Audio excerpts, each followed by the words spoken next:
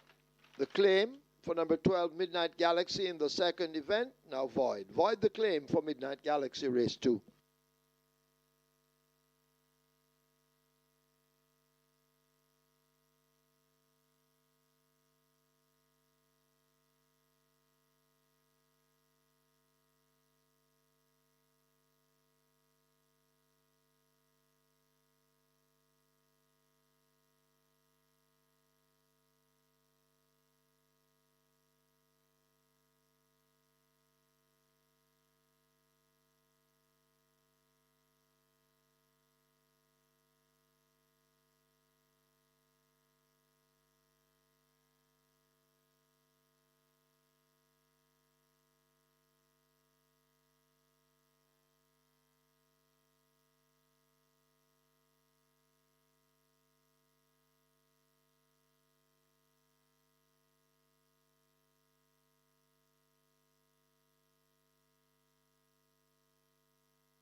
Your attention, please. A purse was lost in the reserve area.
On to race number 3, and they're about three main horses that are taking some money here. There is the 3-2 favorite in the tote, number 11, Pickleball. Pickleball at $3 at the fixers winners. A little bit of money for that one, along with number 1, Imaginarium, also at $3. However, it is number 2, Little Truthful. That's the best back runner, and that's the one that's really taking the bulk of the money here. This one is a 7-2 third favorite in the tote, but Little Truthful, very well back at the fixers winners. From $2.50 down to $2. Went as low as $1.90. Back up now to $2, but Little Truthful is the best back runner here at the fixed odds winners for race number 3. As I mentioned, number 1, Imaginarium, and number 11, Pickleball, also taking some money, $3 and $3.50 respectively. But it's number 2, Little Truthful, your best back runner here for race number 3. Good luck.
Your attention please.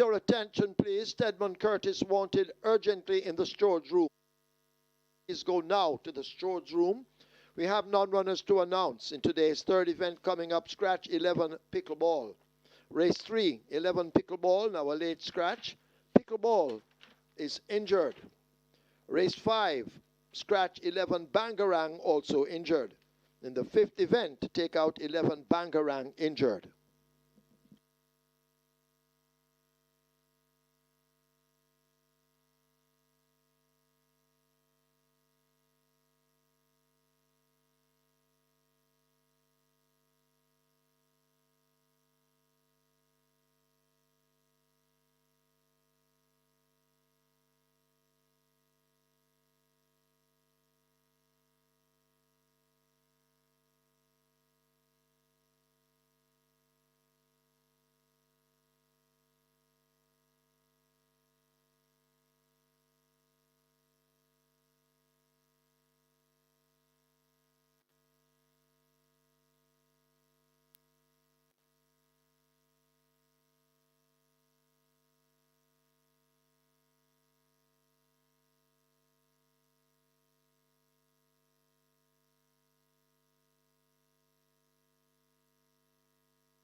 Horses take the track for the third. It's a maiden condition race for native bred 3-year-old fillies, Division 1.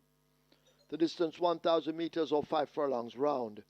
Number 3, Revelation, 55 kilos or 121 pounds. 5, Woodburn Hills, 52.5, 116. 6, Sonador, 52.5 or 116. 7, Sea Lillian, 53 or 117. 9, Everything Chris, 54.5 or 120. Scratch 11, Pickleball injured. 13, Miss Jungle Jen, 52 or 115. Wagering on a double event exacta, Quinella trifecta, superfecta, high five, a rolling triple. This is the mandatory payout in the catch 9 begins. Single winner bonus becoming a carryover in excess $6.3 million. A rolling triple on its way to 500,000, catch 9 heading for 4 million, and the high five on its way to 300,000. Runners make their way to post. Get your wagers on.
So after the spill, Radish Roman will not be riding for the rest of the day.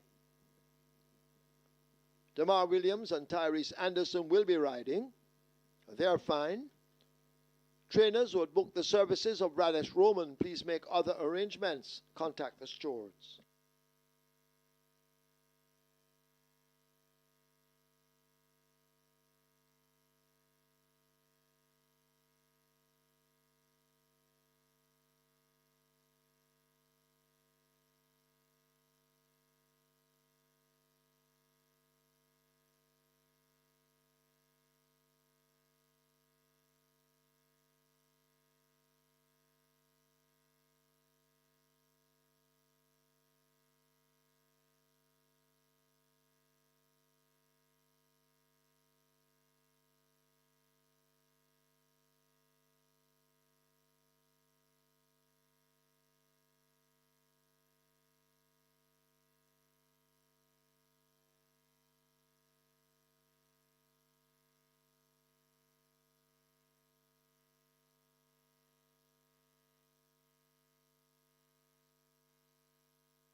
Second upset win by Big Daddy in race number 2 for the partner riding for trainer Stephen Todd. This one reported first of the claim just 7 days ago for 500,000, steps up to 700,000 and proves that he has the capabilities of getting a job done. Was sent off a 3-5 favorite last Saturday when stepping down to 500,000 after being claimed for 700,000. So won at 700,000, lost at 500,000, steps back up off the claim to 700,000 and wins.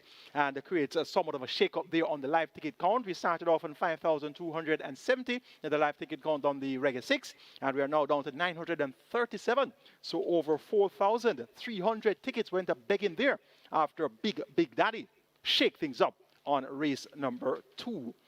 On to race number 3, the start of the mandatory payout Catch 9. We have over $6.3 million in the jackpot, converted to a carryover, and already over $4 million in new money wager. The field of 13 declared to go posted scratch number 11. Pickleball, we're down to a field of 12. These are all fillies. They go 1,000 meters round or 5 furlongs round. The purse is $1.5 million. Top selection goes to number 1, Imaginarium. Rain Loose rides for trader Anthony Nunes and owner breeder Nigel O. Fisher. Runner-up the last 2 appearances, second by 8 1/4 lengths to Wagwan, going 5.5 furlongs. Wagwan stepped up to win and went 9.5 furlongs in doing so as well.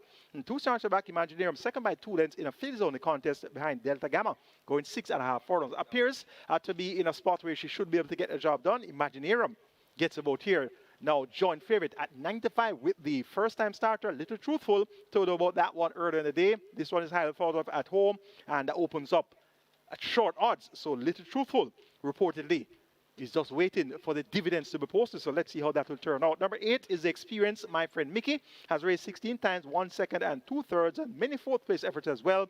So she should use her experience to advantage here. Then Dawkins ride for trainer Gary Griffiths and owner Philip Azar. You're getting 7-2 for my friend Mickey. Number 12 is Behave. This one gets 19-1. Not much attention there, but there's a flutter anyway. Third by 4.5 lengths in April behind Passion and Beyond and Imaginarium. So it was just a length and a half behind Imaginarium in that 7-furlong contest on the 6th of April. Imaginarium is at 2-1. Behave is at 19-1. So clearly some value is there. Richie Unstoppable Shakes picks up the mount for trainer Barrington Bernard. My new 4th choice is going to be number 6. Sonador was a runner-up on debut at 75-1 behind Charming Chatterbox. Since then hasn't gotten as close. 3rd on 2 occasions, 4th on another occasion. Sonador has first-time Lasix today. Tyrese Addison picks up the mount for trainer Stedman Curtis and owner Boss Baby.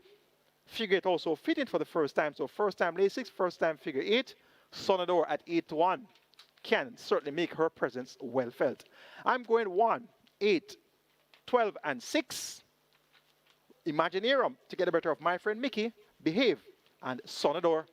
Catch 9 pool is at 4.5 billion, so that's approaching 5 billion. And remember, it's a mandatory approach to the Catch 9 with over $6.3 million in that jackpot automatically converted to a carryover.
Horse is now loading. Horse is loading. Little Truthful loads. Gate 2. Revelation coming into 3.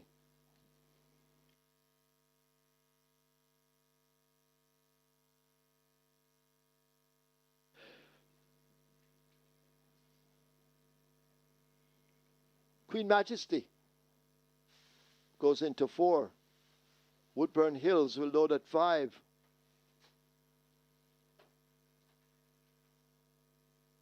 Sea Lillian being led to 7. This is 5 furlongs round. As the rolling triple heads to 800,000 and the catch 9.5 a million. High 5 on its way to 400,000. Sea Lillian, not anxious to load. So we'll have to get some help.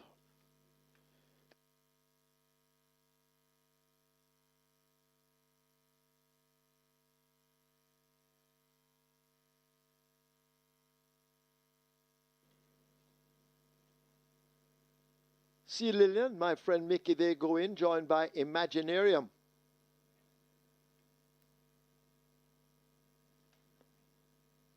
Rider off a Beautiful Rose.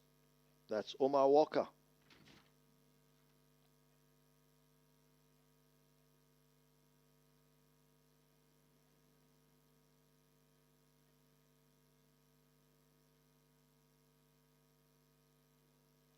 Beautiful Rose in, rider up. Miss Jungle Jen. We're loaded 13 with Shaheem Gordon.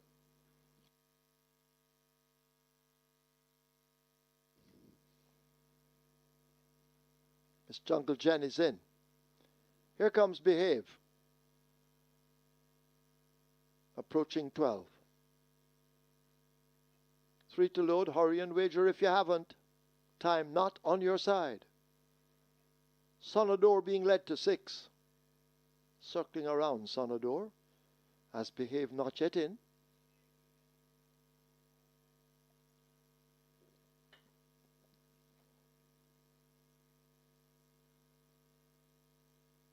Miss Jungle Jen is in.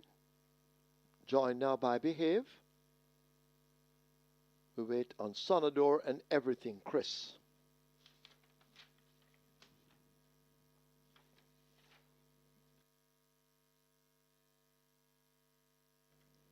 So we have an 8 to 5 favorite here in A Little Truthful. Rider coming off Sonador. Everything Chris waiting. As Sonador they try with now. Sonador getting help. Goes in. Rider will go up. That's Tyrese Anderson. And Everything Chris will be the final one at gate 9. Field in line. Quick dash. 5 furlongs round. Denzel Miller ready. They're off. Miss Jungle Jen, Revelation. They came off slow. Racing down toward the inside. That's Imaginarium showing speed. Queen Majesty racing up to Sonador, asked to join the front 2 as they have left the half mile in behind them. Behave races back just about 3 lengths off that lead. Everything Chris on the outside, overtaken by my friend Mickey now on the go. Beautiful Rose races up next. Miss Jungle Jen is there. Little Truthful, the favorite, races down against the rail as they make their way toward the top of the lane. Woodburn Hills and Sea Lillian and Revelation just a trailer. As the field have turned for home, they're at the top of the lane. Imaginarium continues to lead them. Sonador now asked to close the gap, but Imaginarium is full of run and beginning to skitter clear of these. Inside the final furlong, it is Imaginarium, an action-packed Ray and Lewis having them all off their legs and left them all for dead. Imaginarium will win this with ease. Imaginarium by double digits. Sonador will get the second. My friend Mickey hanging on for third. Queen Majesty just ahead of Behave back in 5th.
In the winners enclosure, the unofficial winner of race number 3, number 1, Imaginarium, a 3-year-old bay filly by Savoy Stomp, Love the Beach by Half Hours, bred and owned Nigel Fisher, trained Anthony Babanunis, the winning rider, Action Pack, Ray Lewis, and of course he's sponsored by True Shake Nutrition Shake, the groom John Smith.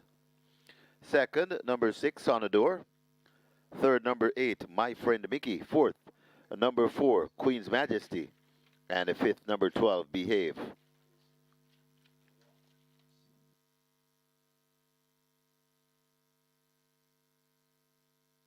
Final time for 5 furlongs round, 59-2.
Miss Jungle Jen, Revelation, they came off slow.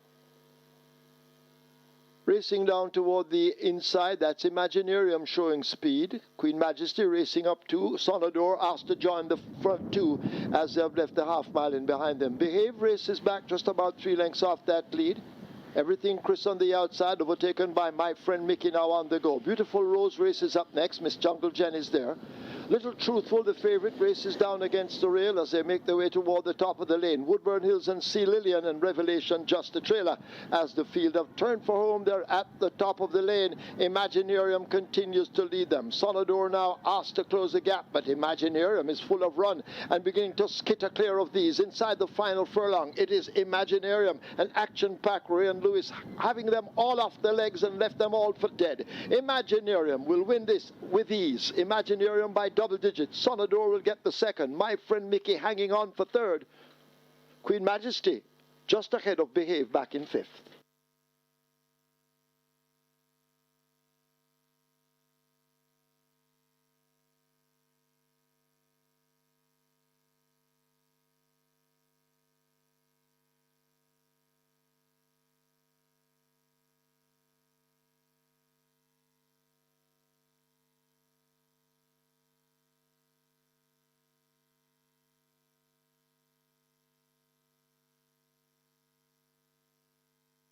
Result of the third, now official. Horses to the testing barn. 1, Imaginarium. 6, Sonador. 1 and 6, both go to be tested. The splits were 24 by 47-2. Final time, 59-2. Margins 14-4.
Your attention, please. Your attention, please. Rider changes.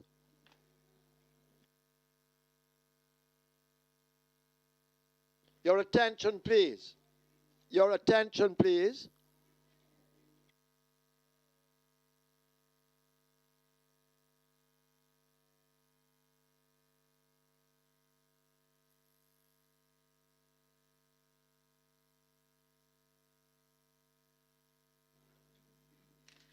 Your attention, please. Your attention, please. In today's fifth event, number 8, Danka, make the rider Tajay Suku. Tajay Suku rides 8, Danka. That's race 5.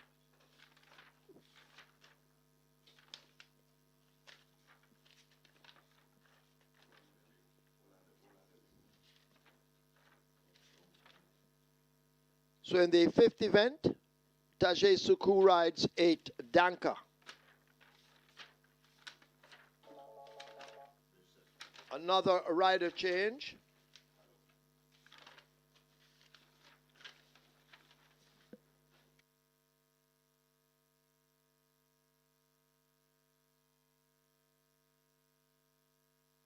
In the 7th event, race 7, number 7, Main Mistress, now the mount of Rayan Lewis. Rayan Lewis rides 7, Main Mistress, race 7 coming up.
On to race number 4, and we have a pretty solid favorite here, number 12, Following Wave. This one is trading very solid at $1.50. This one is 3 to 5 favorite to tote.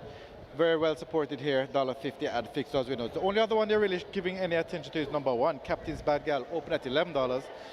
Took some money down to $6 and now down to $5. So Captain's Bad Gal is getting some attention, but really that one is behind. Number 12, Following Wave, $1.50, the best back runner at fixed odds winners, but good support for number 1. Good luck for race number 4.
Horses take the track for the 4th. It's a maiden condition race for native bred 3-year-old fillies. This is Division 2.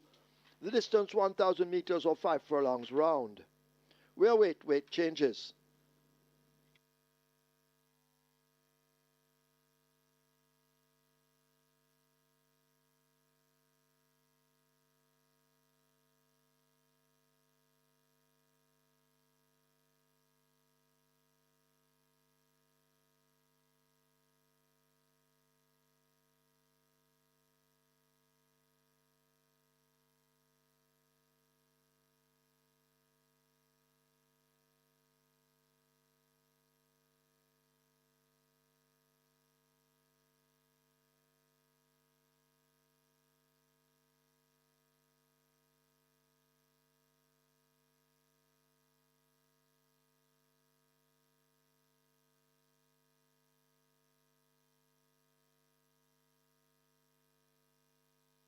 Here are the weight changes. Race 4, number 1, Captain's Bad Gal, 52 kilos or 115 pounds.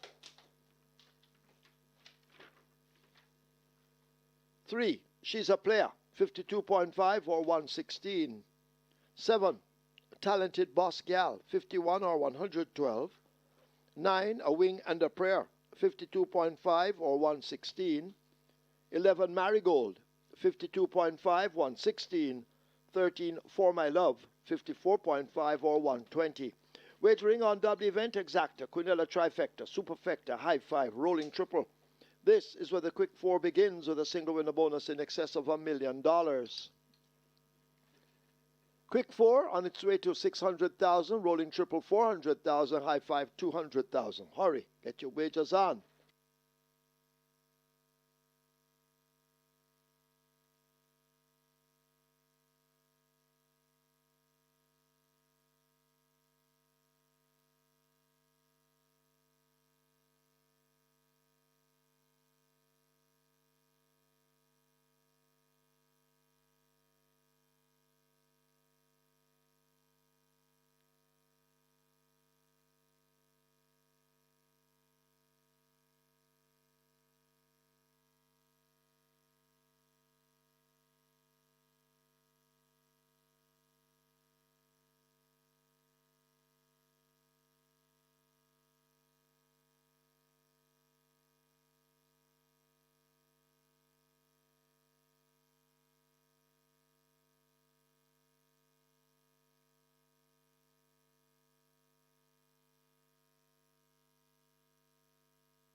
selection, Imaginarium gets the job done. Ray Lewis on the saddle for Trinidad News and owner breeder Nigel Fisher. Wide margin win there for Imaginarium in 59 and change for 5 furlongs round 59.2. So we have had some fast times so far today. Race number 1. 113 and a fifth of a second run by a 350 Claimer. Turn on the light.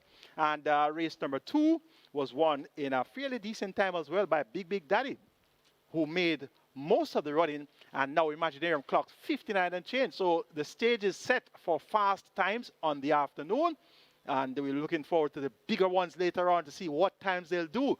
How about I'm Just a Girl? Last time she raced 123.1 for 7 furlongs, and she'll be at 6.5 furlongs later on. So watch out for those fast times. Live ticket count on the Rega 6, 738 with 22.2 million plus in the net pool, and 963 tickets have started off on the mandatory proud catch 9, the net pool there, over $9.6 million. Race number 4 is next. We'll kick off the quick 4 here. Minimum guarantee pair 250,000, jackpot over $1 million. A field of 13 fillies. They go 1,000 meters round. It's Division 2 of the native bred 3-year-old maiden condition race for fillies. The purse 1.5 million. Top selection goes to number 12, Following Wave. She's bred in the purple by Burn Identity out of the Burning Mart Dam, St. Cecilia. And of course, St. Cecilia, former 2-time horse of the year, and still holds the current record for the most consecutive wins at 14. So this Following Wave, bred in the purple, bred and owned by Robert Chung and W.P. Valentine Chung. Train Spencer Chung, Tevin Foster picks up the mount, replacing Romario Spencer in the saddle. First time laces from Following Wave. Following Wave has been working well. 47.3 alongside Commander Z. He's an over net allowance horse. Went 101.2 by 48.2, also long time Commander Z. So Following Wave should have these following her all the way. Number 8 is Civic Illusion. Run up last time out to Gulfstream Cat. Another good run should be forthcoming here. Ray Lewis, who's got a quick double. He rides for trainer Patrick Lynch. And we have number 6, Maybell. Experienced filly, 8 stars, 2 seconds and 4 thirds. And she's taking her first crack at fillies only. Has always raced against the boys. So she should be for the place as well. Big price there, 7-1 for Maybell.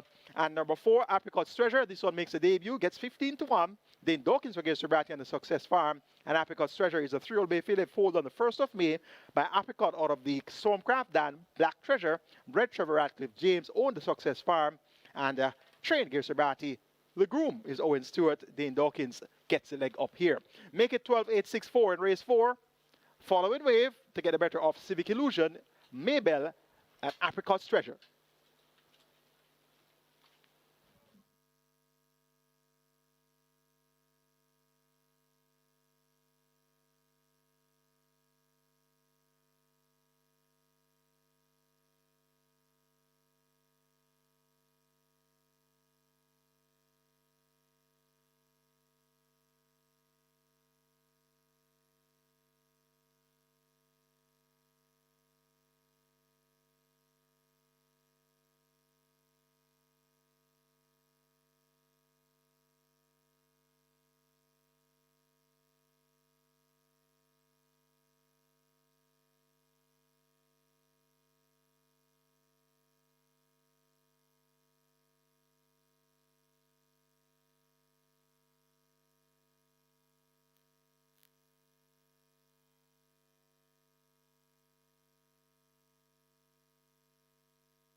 Looks as though the loading up about to start. She's a player. That's the one they're working on. To gate number 3. High 5 approaching 300,000. The quick 4 approaching 800,000, and the triple approaching 600,000.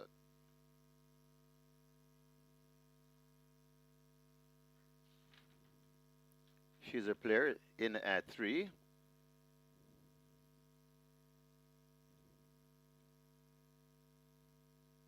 Rapper Girl heading to gate 2.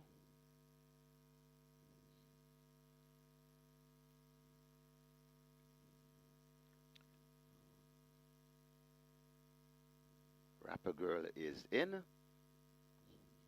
Apricot's Treasure heads to gate 4.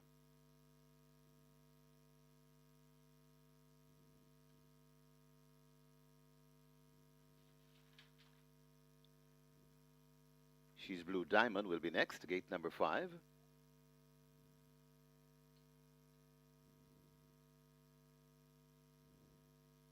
She's Blue Diamond, slotted into 5.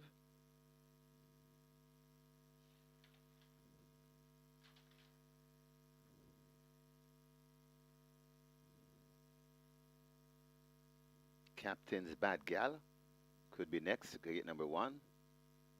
And Maybell heading to gate 6.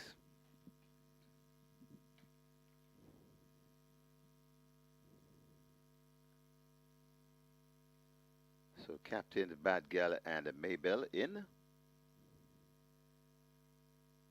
Talented Boss Gal could be next, gate 7.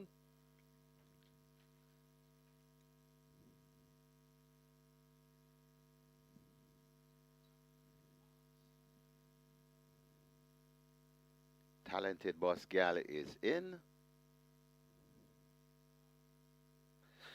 So still about 6 or so to be loaded. So there might be a chance for you to get a ticket in hand. Marigold could be next at 11. Marigold backing away from gate 11.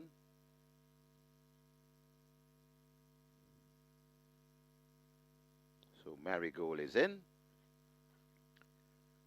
Green Paid could be next.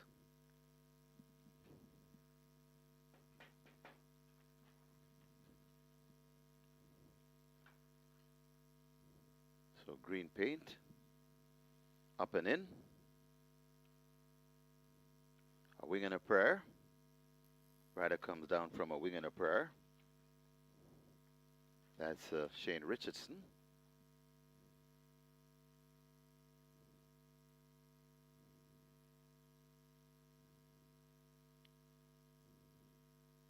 Civic Illusion loads at 8. For My Love, 13. So 2 to load, Following Wave, number 12. And number 7, Talented Boss Gal.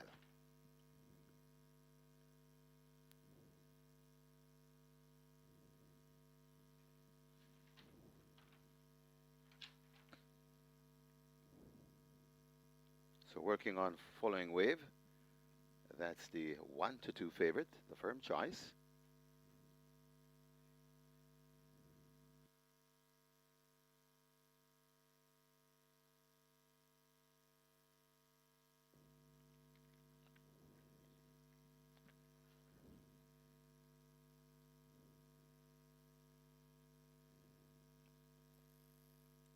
So still waiting on Following Wave and Talented Boss Gal. Those are the 2 runners remaining out.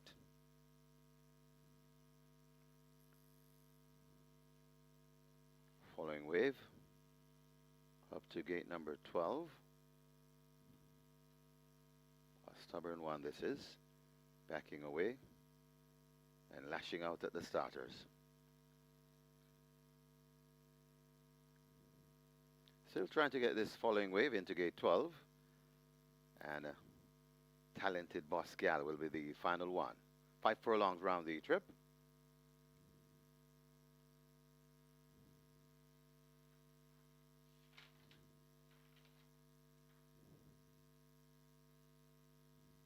Following Wave, getting help.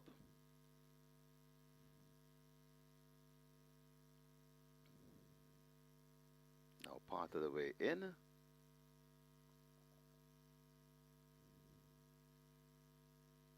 Just a little nudge to be completely slotted into gate 12.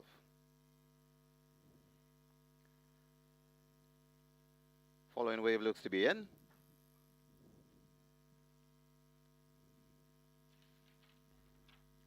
Terrific. Tevin Foster will climb aboard shortly. And a Talented Boss Gal. 5 furlongs round the trip. Best of luck with all your wagers.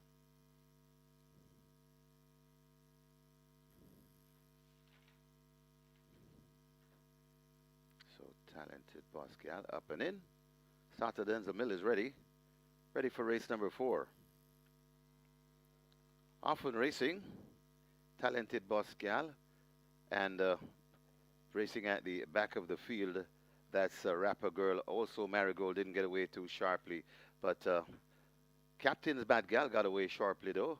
Also rushing around on the outside and going right through now. That's Following Wave. So Following Wave dictating terms on that lead. It's Following Wave as they go past the three in front of Captain's Bad Gal. Then comes A Wing and a Prayer. Just behind them, that's For My Love. They're at the top of the lane. It's on Following Wave still in front. At the 2 furlong point, it's Following Wave in front.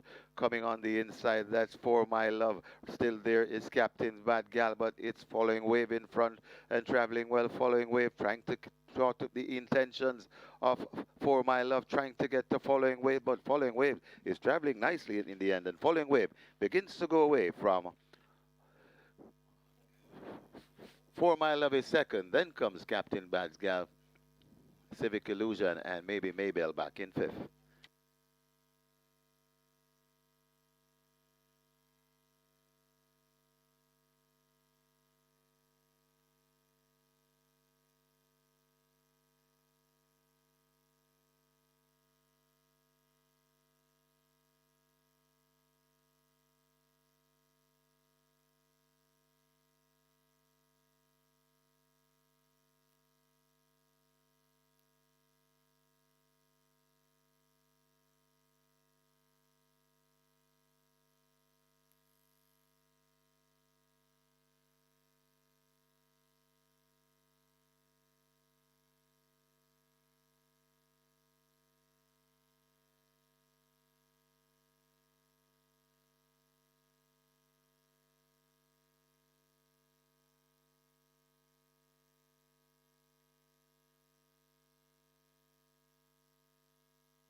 In the winner's enclosure, the unofficial winner of race number 4, number 12, Following Wave. 3-year-old Chestnut Filly by Burn Identity, St. Cecilia by Burning Mark, bred and owned Robert Chung and WPV Chung. Train Spencer Chung, the winning rider. Terrific Tevin Foster. And of course, Tevin is sponsored by True Shake Nutrition Shake, the groom Dennis Carty.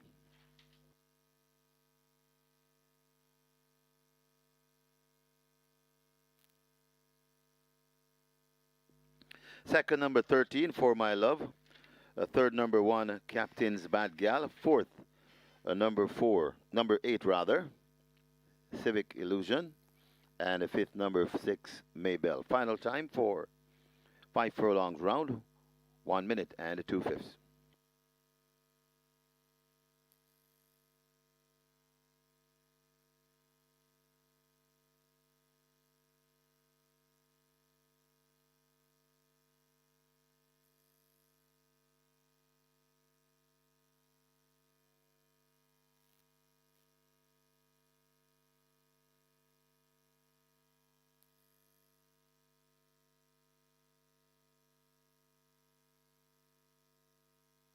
The 27th BGLC Emancipation Race Day will be one for the books.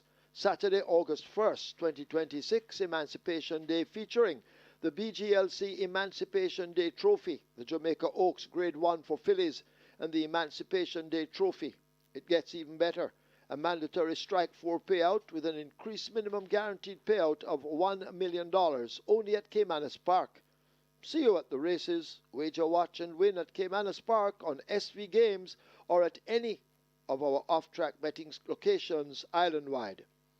Watch the post-position draw for the 106th running Jamaica Derby Grade 1, the final jewel in the 2026 Triple Crown Series, Tuesday, August 28, 2026, beginning at 2 p.m. Watch live via live stream at caymanasracing.com or our YouTube channel, Caymanas Park, Jamaica.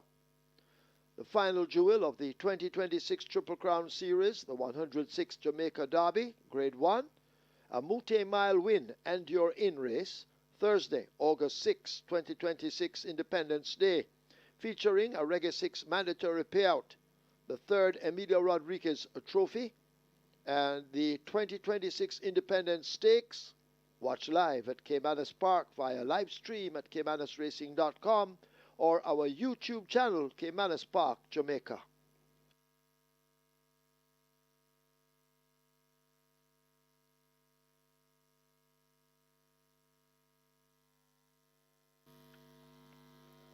Often racing, talented boss gal, and racing at the back of the field. That's a rapper girl. Also, Marigold didn't get away too sharply, but Captain's Bad Gal got away sharply though. Also rushing around on the outside and going right through now. That's Following Wave. So Following Wave dictating terms on that lead. It's Following Wave as they go past the three in front of Captain's Bad Gal. Then comes A Wing and a Prayer. Just behind them, that's For My Love. They're at the top of the lane. It's on Following Wave still in front at the 2 furlong point. It's Following Wave in front. Coming on the inside, that's For My Love. Still there is Captain's Bad Gal, but it's Following Wave in front and traveling well. Following Wave trying to sort of the intentions of For My Love, trying to get to Following Wave, but Following Wave is traveling nicely in the end, and Following Wave begins to go away from For My Love is second. Then comes Captain Bad Gal, Civic Illusion, and maybe Maybell back in fifth.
Your attention, please. Your attention, please.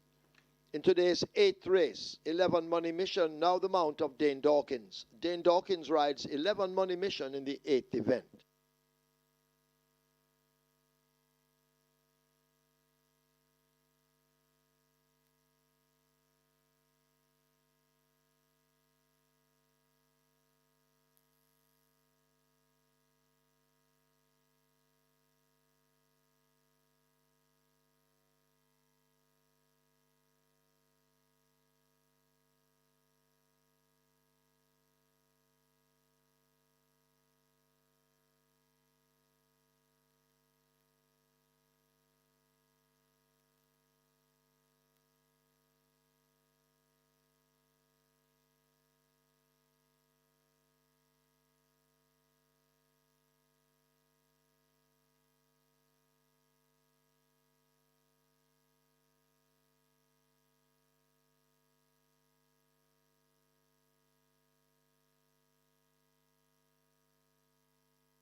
horses take the track for the 5th.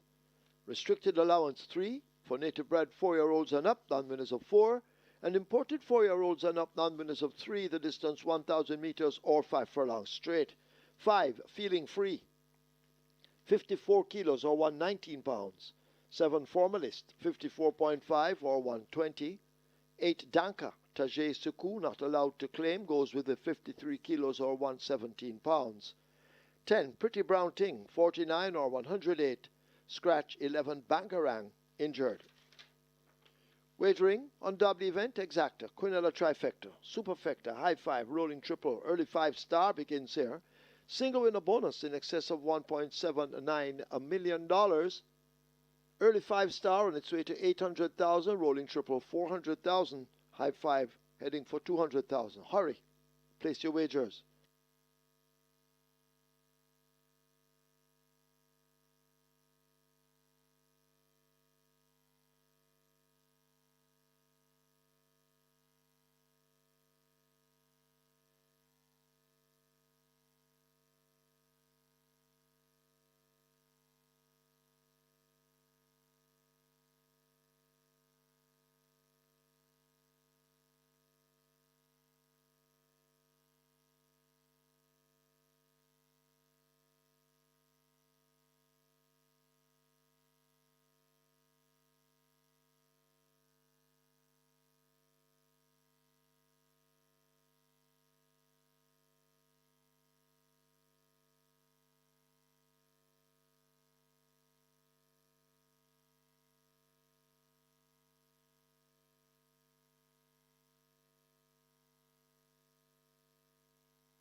No problems there for following the favorite at Heaven Foster riding for trader Spencer Chung and order breeder Robert Chung and WP Valentine Chung.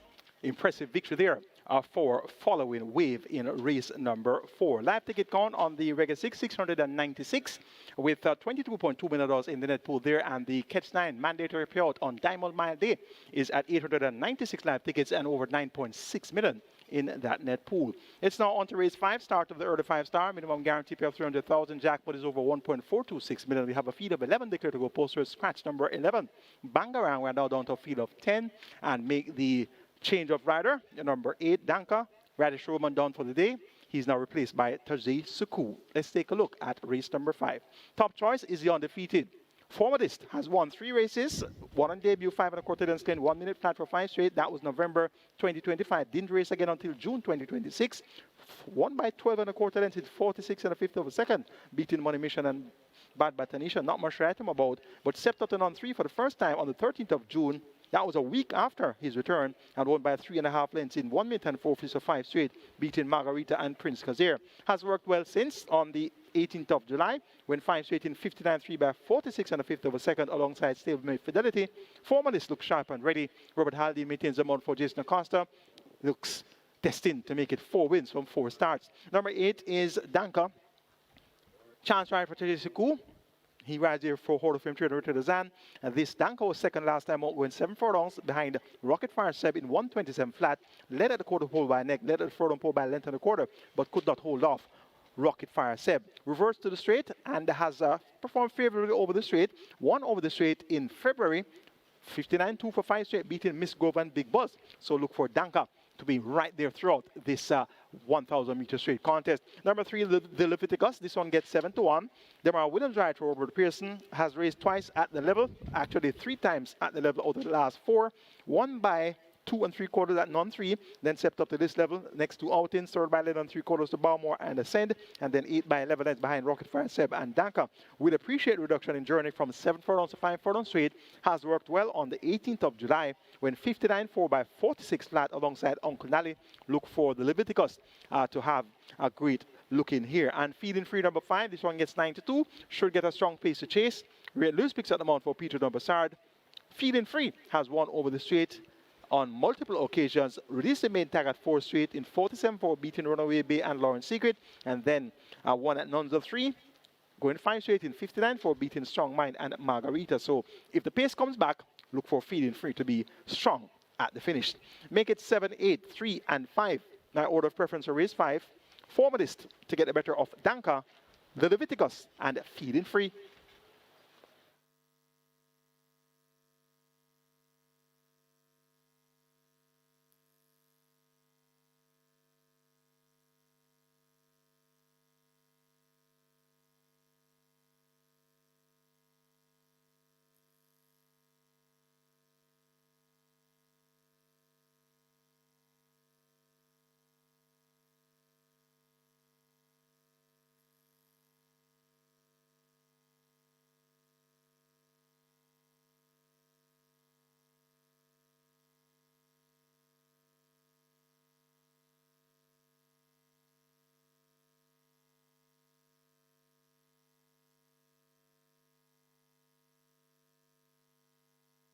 So they're closing up the gates, waiting on Pretty Brown Ting to arrive at the start.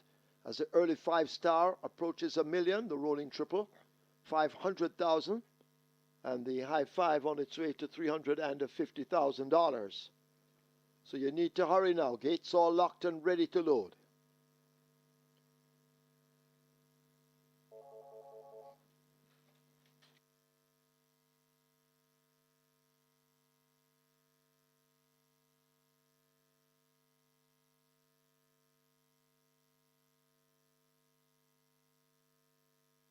Trainer Rowan Crichton or a representative asked to go now to the stewards room. Rowan Crichton or a representative of Rowan Crichton asked to go now to the stewards room as the runners at the start getting ready to load.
Horses loading, Lockdown and the Leviticus.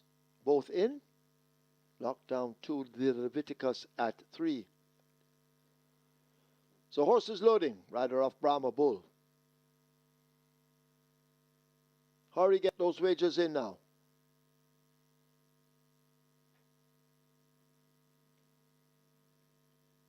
Brahma Bull in at 4.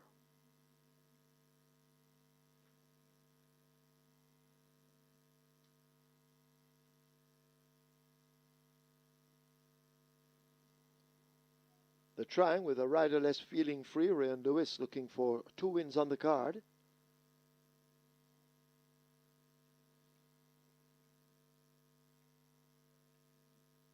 Feeling Free is in.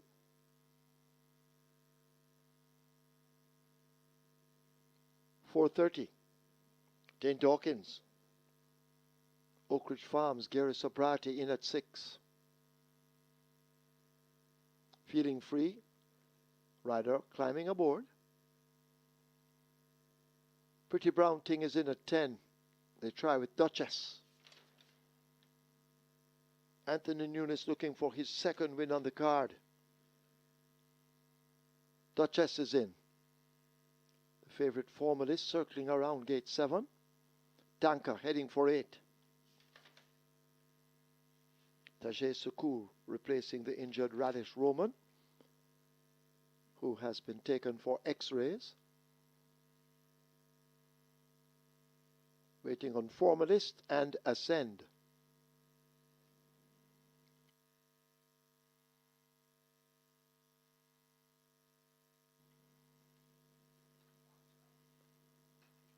Formalist in. We wait on Ascend. Ascend. Coming into gate 1. But giving problems to load. This Ascend. They try again. So we wait on Ascend as they open the front of gate 1.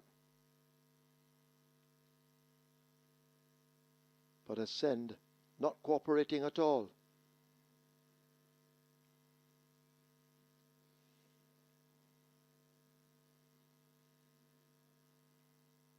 So Ascend finally submits and goes into gate 1. Field in line for the 5th. 5 furlong straight. Thereof, the Leviticus gets a flyer and begins to tack across already. Brahma Bull right there on the premises, as they have covered just about the first half of furlong. 4:30 is racing in behind the leading bunch. Formalist is in a handy position. Danka is also traveling quickly in the early exchanges. Lockdown is on the far side in with every chance as they're spread right across the track. Duchess not far off the fractions and scraping the near rail. They're charging up now toward the final quarter. Formalist, Danka and Ascend. That's where the action is at the moment. Duchess in behind them in the blue and white, racing near the stand fence. On the far side, a Lockdown is asked to make some ground with Feeling Free and the Leviticus, but it is Danka under the stand fence. Ascend throwing down the challenge. Formalist has work to do. They're inside the final furlong. It is Danka driven flat to the boards. Ascend trying to get to him. Formalist is found wanting. Danka continues to hang tough to the advantage. It's Danka and Tajay Sekou getting the chance ride and scoring with it. Ascend is 2nd. Could be Formalist over Lockdown and Feeling Free.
In the winners' enclosure, the unofficial winner of race number 5, number 8, Danka, 4-year-old chestnut filly by Avinu Melkanu, a baby P by Market Rally, bred Monica Zan, owned Naya, trained Richard Zan, the winning rider, the red hot Tajay Suku, the groom Leroy Wolf, second. The number 1,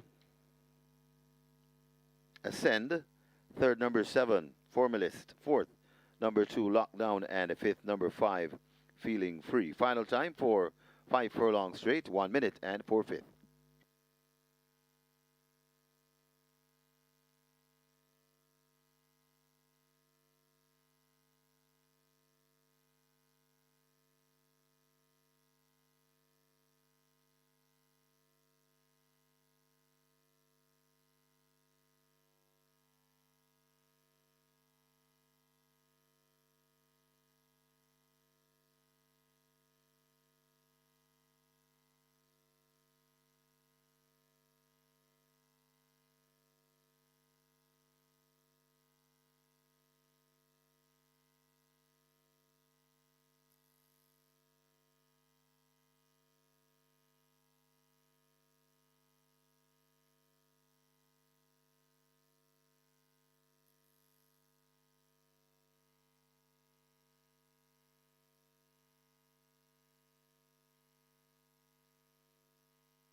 Thereof, the Leviticus gets a flyer and begins to tack across already. Brahma Bull right there on the premises, as they've covered just about the first half of furlong. 4:30 is racing in behind the leading bunch. Formalist is in a handy position.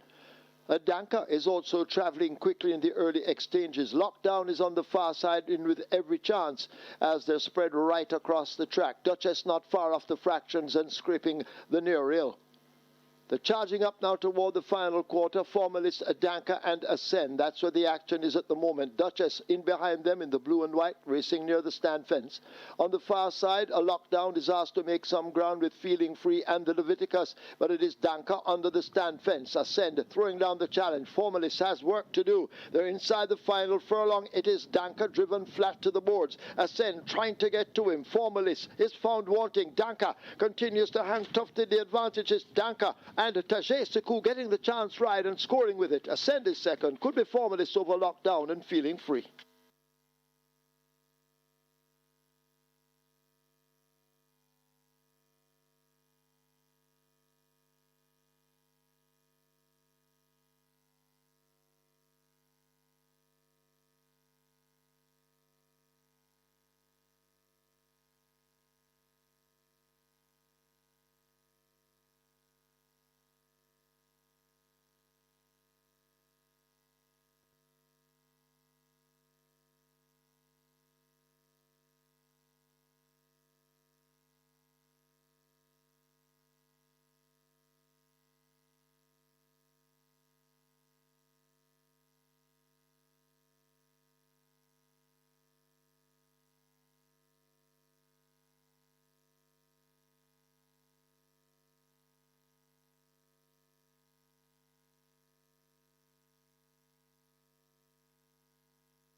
Your attention, please. Jockey Tajay Suku asked to go now to the stewards room. Tajay Suku wanted in the stewards room.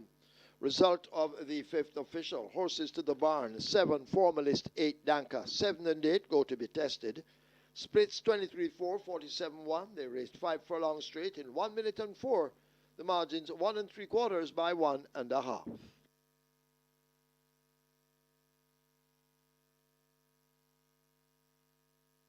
And ladies and gentlemen, please join us in the winner's enclosure for a special presentation of a framed photo of Dreamcatcher winning the 1,000 guineas.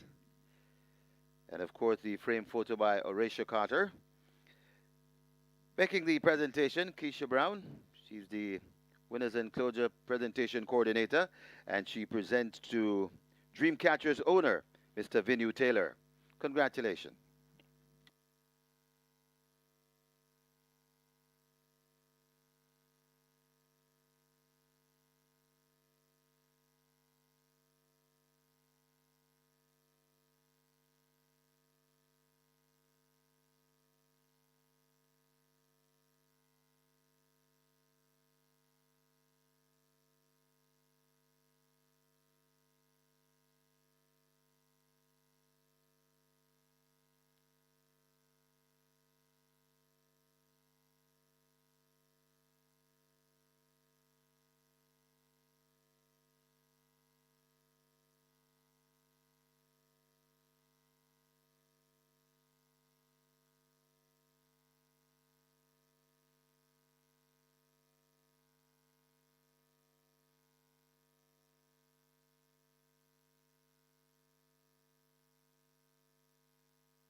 And of course, coming up next, the start of the Twilight 6, race number 6. Start of the Twilight 6 and the distance for race number 6. It's 5 furlongs straight. 5 furlongs straight. And race number 9, 5 furlongs round. The distance race number 9, 5 furlongs round.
Your attention, please, in the 10th event, number 10 Unruly Don, now the mount of Tajay Suku. Tajay Suku rides 10 Unruly Don, race 10.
On to race number 6, another competitive betting one here.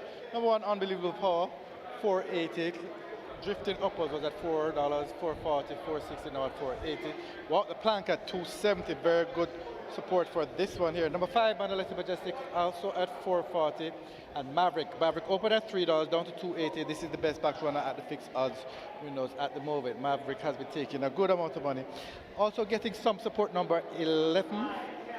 That's So Lucky Am I, that one currently at $6. But the real bulk of the betting right now is between Walk the Plank, that's currently 270, and Maverick 280. Maverick took a lot more early money, however, and Maverick is the best back runner here at the fixed odds winners for race number 6. Good luck.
Horses take the track for the 6th.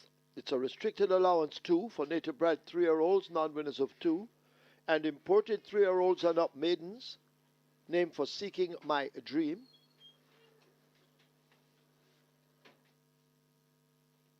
The distance, 1,000 meters or 5 furlongs straight. Number 1, Unbelievable Power. Make the weight 52.5 or 116 pounds. 2, Midnight Traveler, 50 or 110. 3, Walk the Plank, 50.5 or 111. 4, Tom Strong, 52.5 or 116. 5, Manoletti Majestic, 54 or 119. 8, Maverick, 54.5 or 120. 9, Awesome Kitty, 52 or 115. 12, Fidelity, 54 or 119. Wagering on double event exacta, quinella trifecta, superfecta, high five, rolling triple. This is where the Twilight 6 begins. Twilight 6 at 7.5 million and climbing. Rolling triple heading for 400,000. High five on its way to 200,000. Hurry, get your wagers on.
Danka gets the job done in race number 5, and that was a chance ride for Tajay Sekou replacing Radish Roman in the saddle. Radish Roman had a spill in race 2, and we hope that he'll have a speedy recovery. He's down for the day, so a chance ride there for Tajay Sekou, riding well, and Tajay Sekou rides well for Hall of Fame trainer Richard Azan as well, so the form continued there with Danka.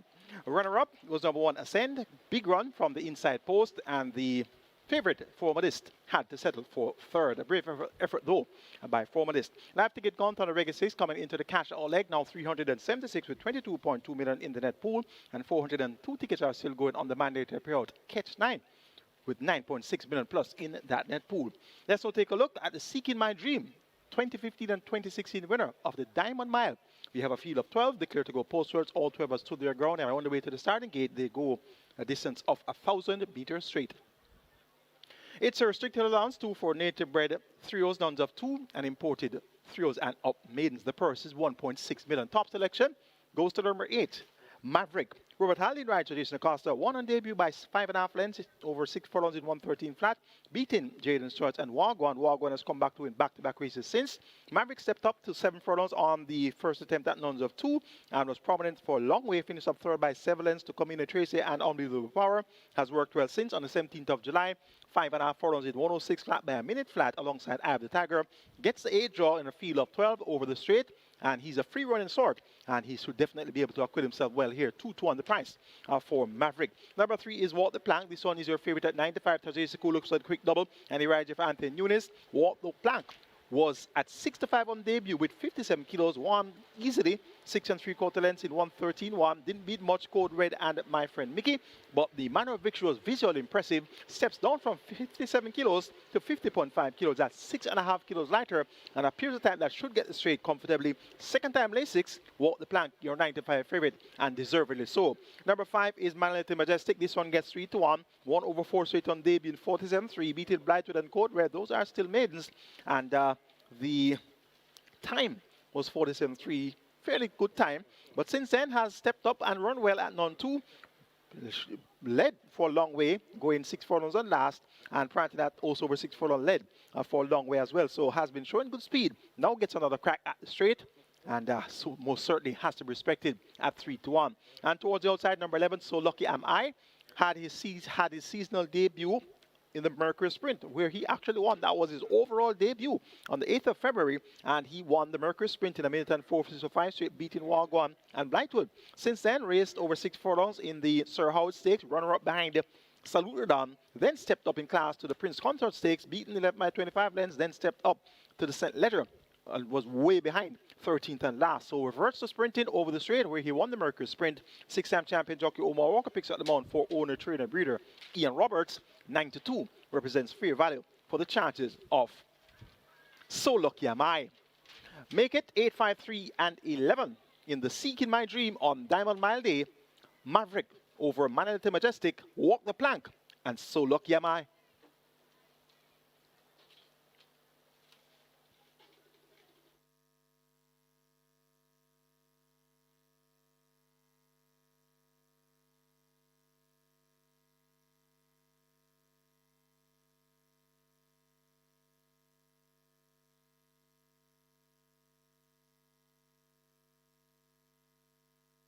Runners arriving at the start, and they're closing the front of the gate. Gate for race number 6. The Twilight 6 begins here. Twilight 6 approaching 9 million.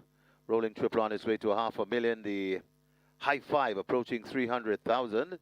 Get your bets on. And worthy of news, later on at Evangeline Downs, we have a massive Super 6 carryover, nearly $2 million. Evangeline. Horses loading.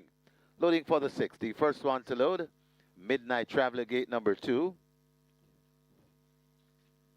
So the loading up has started.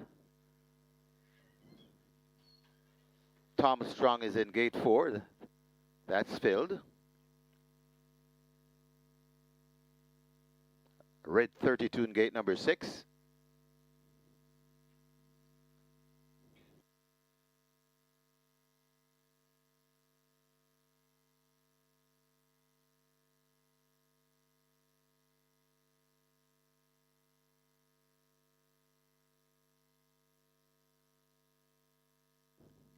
So the loading up continues. The Twilight 6 now on its way to 9.5 million. Rolling triple approaching 600,000.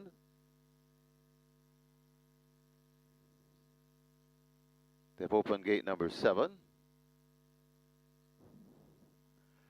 That's for wall to wall. Working on wall to wall. That's now filled.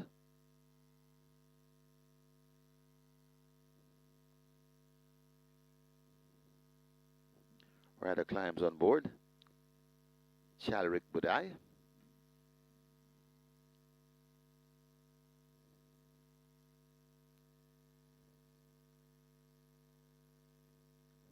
Gate number 10 is filled. That's Infinity Star, Paul Francis.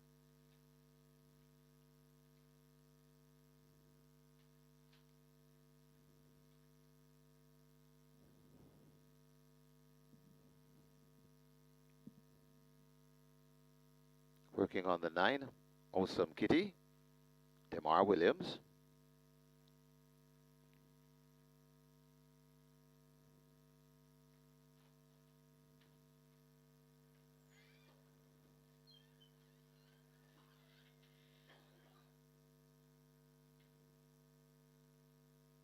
Gate 8 is filled, Maverick and Robert Hardball Aladdin.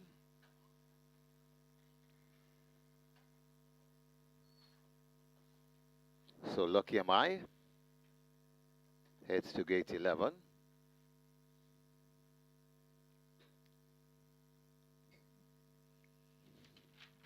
Gate 3 is filled. That's Walk the Plank.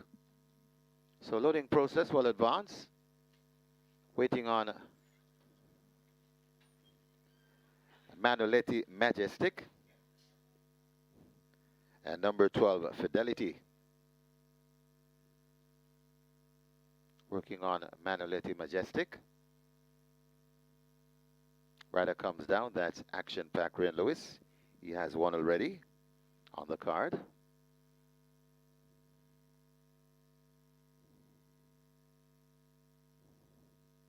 So Manoletti Majestic, a tough customer so far.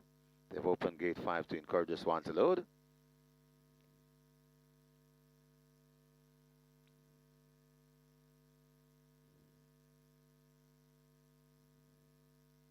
So still they try with Manoletti Majestic.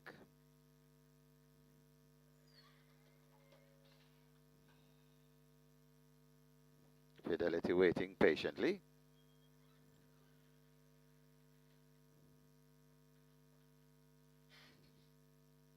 So Manoletti Majestic more than a handful at the moment for the assistant starters.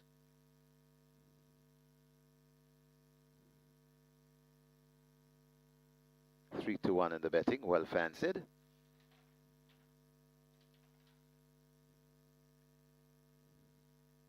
$9-5 on Maverick. That's the favorite. Just over number 3, Walk the Plank.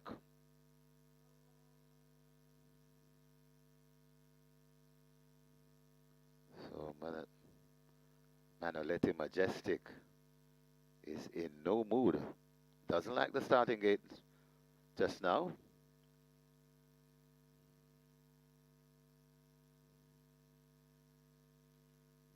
And still the hard-working starters try to get this one in.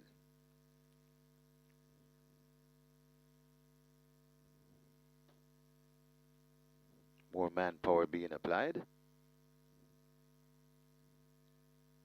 Manoletti Majestic is part of the way in. And now goes in. One to load, Fidelity. Gate number 12. And we'll be ready.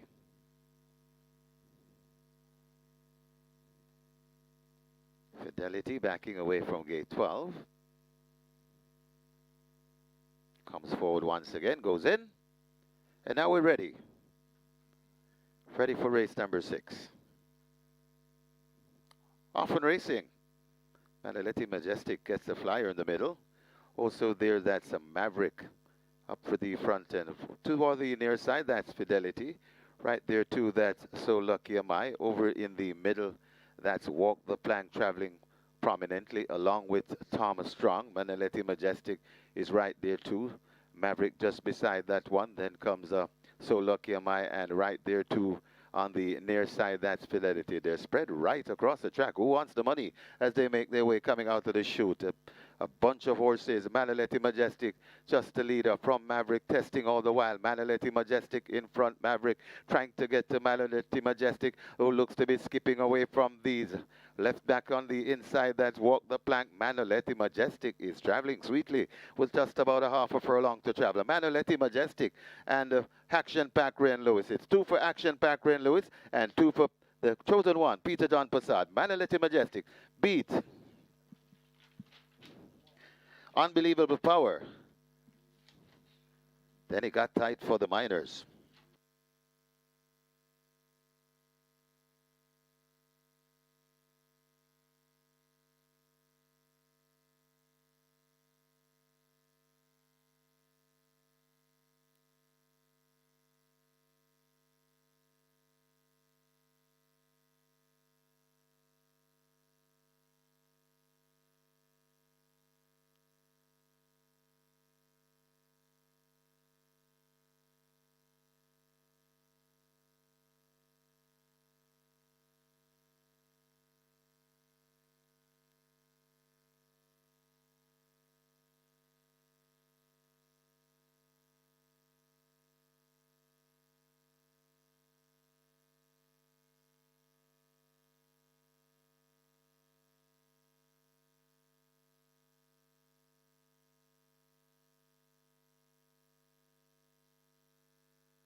In the winners enclosure, the unofficial winner of race number 6, number 5, Manaletti Majestic. A 3-year-old chestnut colt by Burn Identity, gentle officer by officer. Bred Karen Prasad, owned Ashraf Behari and Karen Prasad. Second win on the card for the chosen one, Peter John Prasad, 2 on the day. Congratulations, trainer. And it's also 2 on the day for the winning rider, Action Pack Rain Lewis, sponsored by True Shake Nutrition Shake. The groom, Paul, make that Isaac Peterson. Second, number 1, Unbelievable Power. Third, number 8, Maverick. Fourth, number 6, Red 32. And fifth, number 3, Walk the Plank. Final time for 5 furlongs straight, 1 minute and 2/5.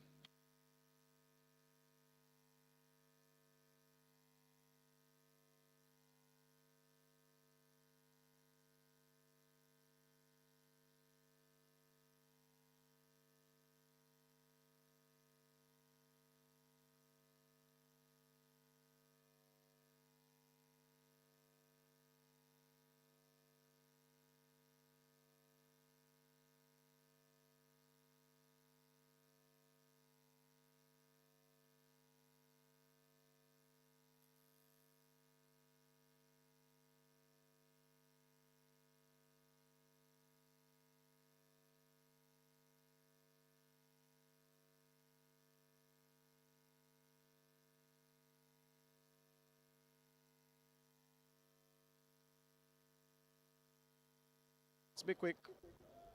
Okay. Here with Peter John Prasad, the trainer of Manaleti Majestic, who won in good fashion over the 5 straight course. Trainer, your assessment of that performance? He's always been a very talented horse. You know, from the first time he ran, we knew he had a lot of speed and a lot of class. He's been a very unusual horse to train, because things that other horses would usually thrive off of, he doesn't.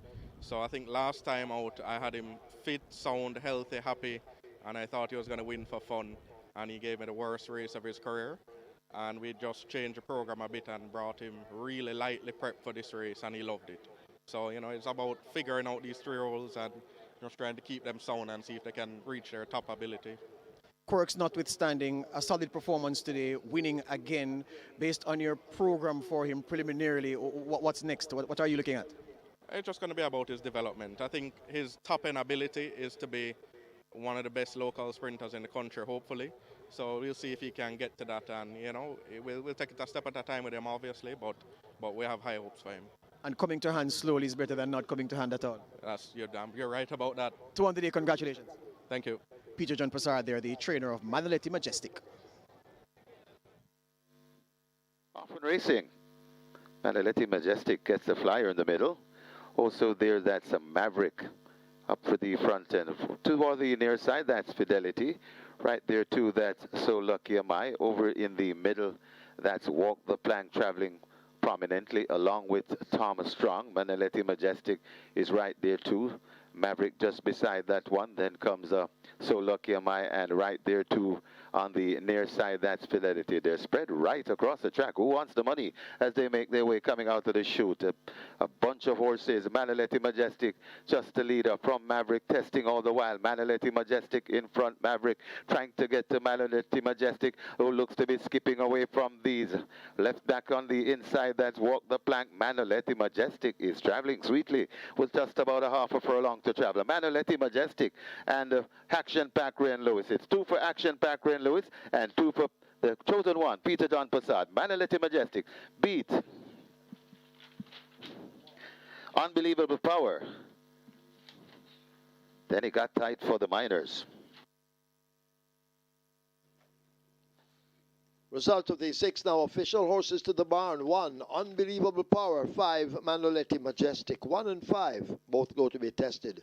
Splits 23-2, 46-4. They raced 5 furlongs straight in 1 minute and 2/5. The margins 4 1/4 by 1.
So Manuel Majestic gets a straight course for the first time since winning over 4 furlongs straight on debut, and he wins again. So it's 2 from 2 over the straight. Ray Lewis in the saddle for trainer Peter Bassard at a decent price there of 7-2. Manuel Majestic shows rivals a clean pair of heels and delivers the goods on the Reggae 6 on Diamond Mile Day. Congrats to all the Reggae 6 winners. Of course, my ticket came in today, and the payout there is $60,312. The jackpot is now just over 10 million at 93,000. So let's now take a quick look at my Diamond Mile winning Reggae 6 ticket. Started off in race number 1, and we had the combination there of numbers 3, 8, and 11. And the winner was number 3, Turn on the Light. Went off the 6-5 favorite. Race number 2 was won in fine style by number 1, Big Daddy. That turned out to be the price horse on the Reggae 6 at 6-1. Shaking up things on the second leg. Over 4,300 tickets went up begging after Big Daddy won race number 2. Race number 3 was won in fine style by Imaginarium number 1, going off at odds of 2-1. And in race number 4, the banker came through. Number 12, Following Wave, won as a banker should. And then in race number 5, that was the penultimate leg of the Reggae 6. We had a winner there in the form of number 8, Danka. Chance ride for Tajay Saku, winning the race there at 3-1. And then on the cash out leg of the Reggae 6, number 5 came through, Malati Majestic at 7-2. And that cost 12,000, payout 60,312. So you got 48,000 on your money there. So it's roughly 4-1 odds for that Reggae 6 winning ticket. And we have the mandatory period Catch 9 traveling sweetly as well. And coming up next is going to be the 10-star banker on the Catch 9. And that's going to be I'm Just a Girl. Let's now take a look at the closing stages of our Diamond Mile Reggae 6 races. Inside the final furlong. Can they catch Turn on the Light and the champion jockey Radish Roman? They've poached a huge lead and won't relinquish it. Turn on the Light, bright as ever on that lead, and will win. And win handsomely in the end by almost double digits. Diamond Rock is second. Charming Sound is third. So Wang Don fourth. Big Argument is fifth. Big Daddy still in front, coming to the furlong pole. It's Big Daddy, Rejected Roger begins to get serious. It's Big Daddy in front, Rejected Roger trying to get to Big Daddy, but Big Daddy keeps on finding Rejected Roger still there fighting on. It's Big Daddy and Philip Parchment going scoring in the second from Rejected Roger. Then comes Battle Angel, Sensational Gold, and Alchemy of Soul back in fifth. But Imaginarium is full of run and beginning to skitter clear of these. Inside the final furlong, it is Imaginarium and action-packed Ray and Lewis having them all off their legs and left them all for dead. Imaginarium will win this with ease. Imaginarium by double digits. Sonador will get the second. My Friend Mickey hanging on for third. Queen Majesty just ahead of Behave back in fifth. But it's Following Wave in front and traveling well. Following Wave trying to draw to the intentions of For My Love, trying to get to Following Wave, but Following Wave is traveling nicely in the end, and Following Wave begins to go away from For My Love is second. Then comes Captain Bad's Gal, Civic Illusion, and maybe Maybell back in fifth. But it is Danka under the stand fence. Ascend throwing down the challenge. Formalist has work to do. They're inside the final furlong. It is Danka driven flat to the boards. Ascend trying to get to him. Formalist is found wanting. Danka continues to hang tough to the advantage. It's Danka and Tajay Sekou getting the chance ride and scoring with it. Ascend is second. Could be Formalist over lockdown and feeling free. Manolete Majestic in front, Maverick trying to get to Manolete Majestic, who looks to be skipping away from these. Left back on the inside, that's Walk the Plank. Manolete Majestic is traveling sweetly with just about a half a furlong to travel. Manolete Majestic and Action Pack Rain Lewis. It's 2 for Action Pack Rain Lewis and 2 for the chosen one, Peter John Passad. Manolete Majestic beat Unbelievable Power. Then it got tight for the Miners.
Horses take the track for the 7th.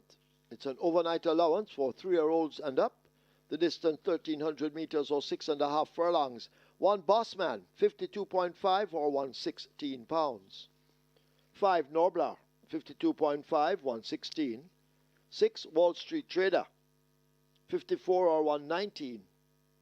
7 Main Mistress, 54, 119. Make the rider Rayan Lewis. 9 Cookie Day and Night, 51 or 112. 11 I'm Just a Girl, 54.5 or 120. Wagering on W event exacta, Quinella. Trifecta, superfecta, high 5, rolling triple, the late 5-star begins here. A rolling triple on its way to 400,000, late 5-star heading for 900,000. Get your wagers on.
So the Diamond Mile Reggae 6 in the bag, and we have over 60,000 in dividends there, and the stake was 12,000, and we continue to travel like a well-oiled machine on the mandatory period Catch 9 on Diamond Mile Day, and of course the Twilight 6 also off to a good start. 2,382 live tickets on the Twilight 6 side of things, over 6.5 million in the net pool, and 223 tickets are going in the Catch 9, over 9.6 million in that net pool. So the Jamaica Racing Commission Diamond Mile Race Day has proven to be quite fruitful so far. Let's see how the remainder of the card will unfold. The jackpot in the Reggae 6 now over 10 million, and we await the next mandatory period date to be announced. It's now on to race number 7. It's the Whip in Charge, and it's an overnight allowance race, so 3 and up. The purse 1.8 million, and of course, will in charge 2018 winner of the Diamond Mile. A field of 12, headed by the undefeated I'm Just a Girl. 1 in 123 and a fifth of a second for 7 furlongs and last. And that was by 9.5 lengths, beating any means. Prior to that, 1 in 124.2 for 7 furlongs, easily by 7.25 lengths, also beating any means. On debut, 1 in 111.3 for 6 furlongs by 6 lengths, never asked a question. And she's really looking awesome. And I got a call earlier from my good friend Patrick from over there at Saratoga. And Patrick tells me that this 6.5 furlong track record is going to be in jeopardy today with this I'm Just a Girl, the way she has been running. So we're going to be having a close look at the clock right now as far as this final time is concerned. The way she won last time, 123.1. If she's asked a serious question in this 6.5 furlong contest today, Patrick from Saratoga could very well be right about this record being lowered. 2 to 5. Very hard to oppose I'm Just a Girl. She goes 3.5 kilos over the allotted weight. 49.5 kilos was the allotted weight there, and the connections have opted to reserve or retain the rider Robert Halladine, going 3.5 kilos over the allotted weight.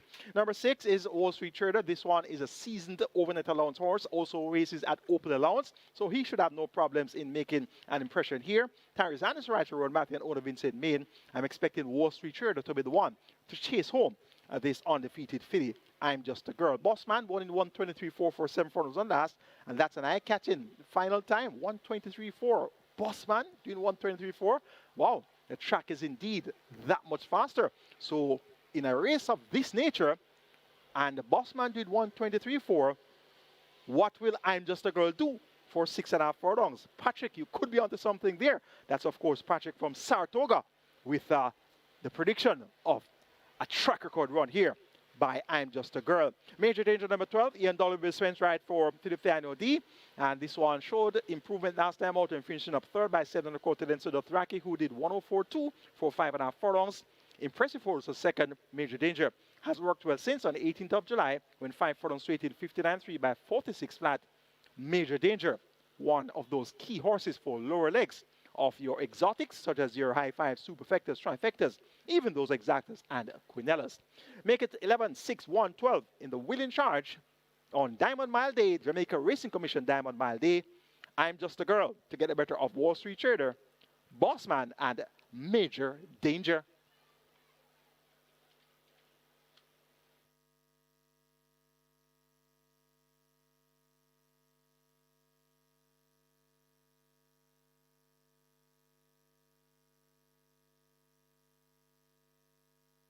So the runners have arrived at the start for race number 7. The late 5-star begins there, nearly $1 million in the late 5-star pool.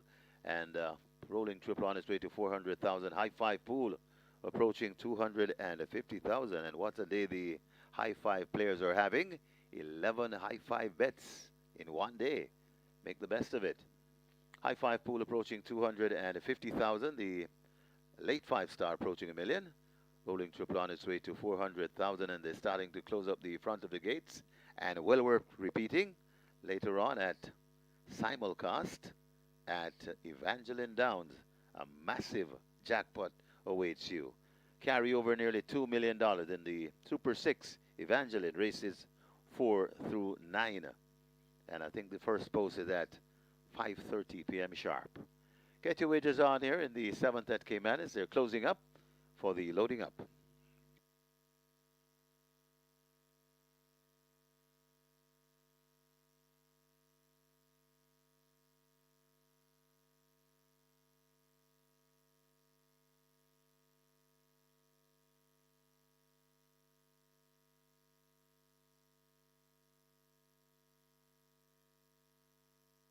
Horse is now loading, 6.5 furlongs. California Gold, the first one in.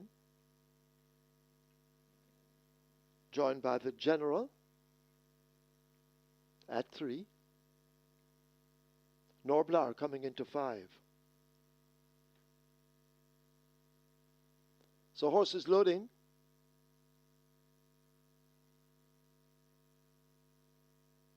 Coming into 8, the American Macmullen from the Peter John Passad camp. He already has 2 wins.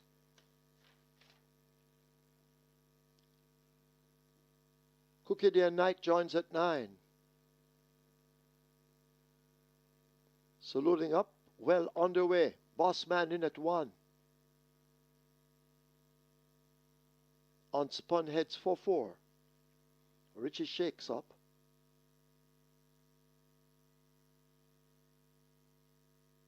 Wall Street Trader. With Tyrese Anderson, they will load at 6. Wall Street Trader in.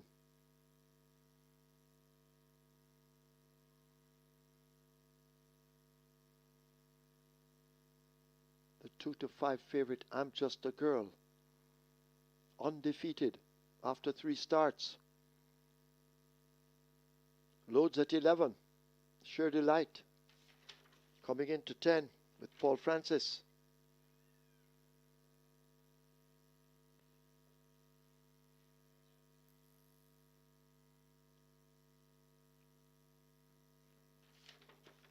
Major Danger is in, riderless at 12. Now mounted.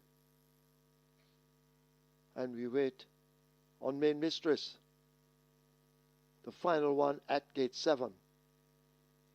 Main Mistress looks to be in. Field in line. 6.5 furlongs. Denzel Miller.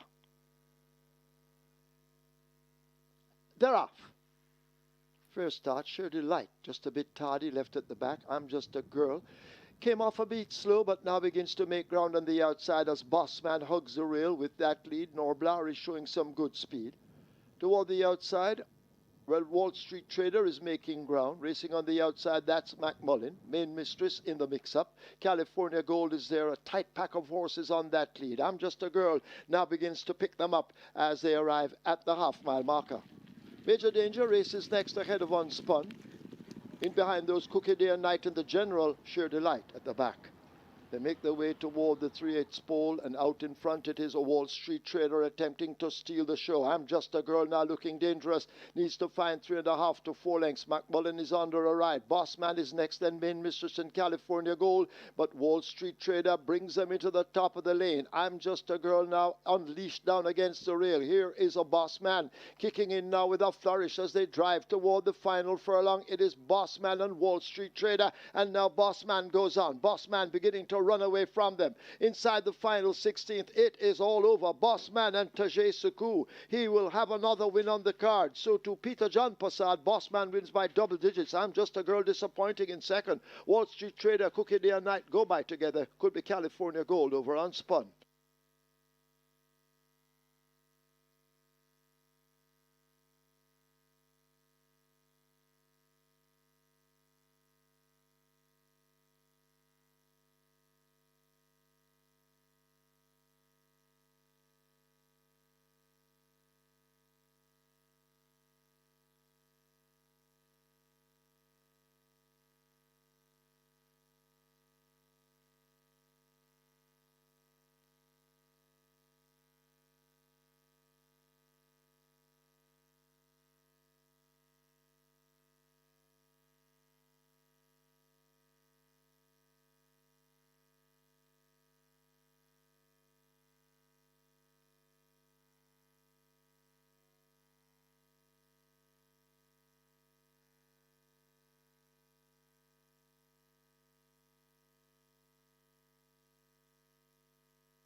Well, it's 3 on the day for the chosen one, Peter John Passad. Can do nothing, no wrong, as he has 3 winners.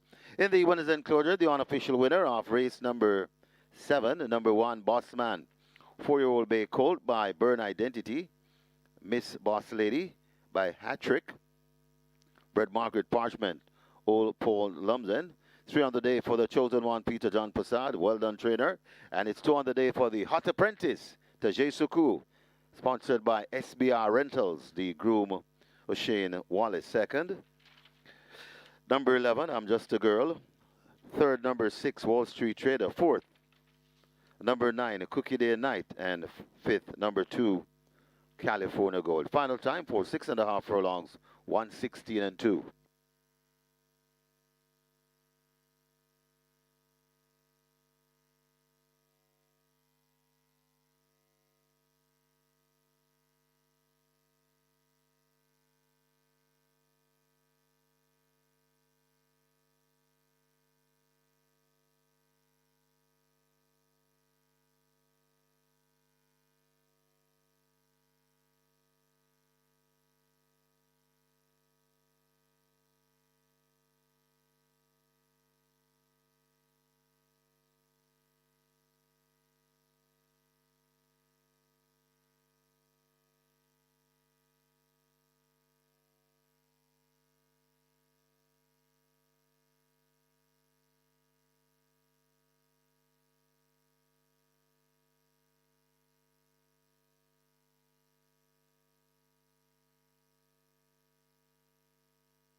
Here with the hat-trick trainer, Peter John Passard, 3 on the day. You said before this race that, look, you had to hurry because you had 3 in the next race. Was this the best option in your mind going in?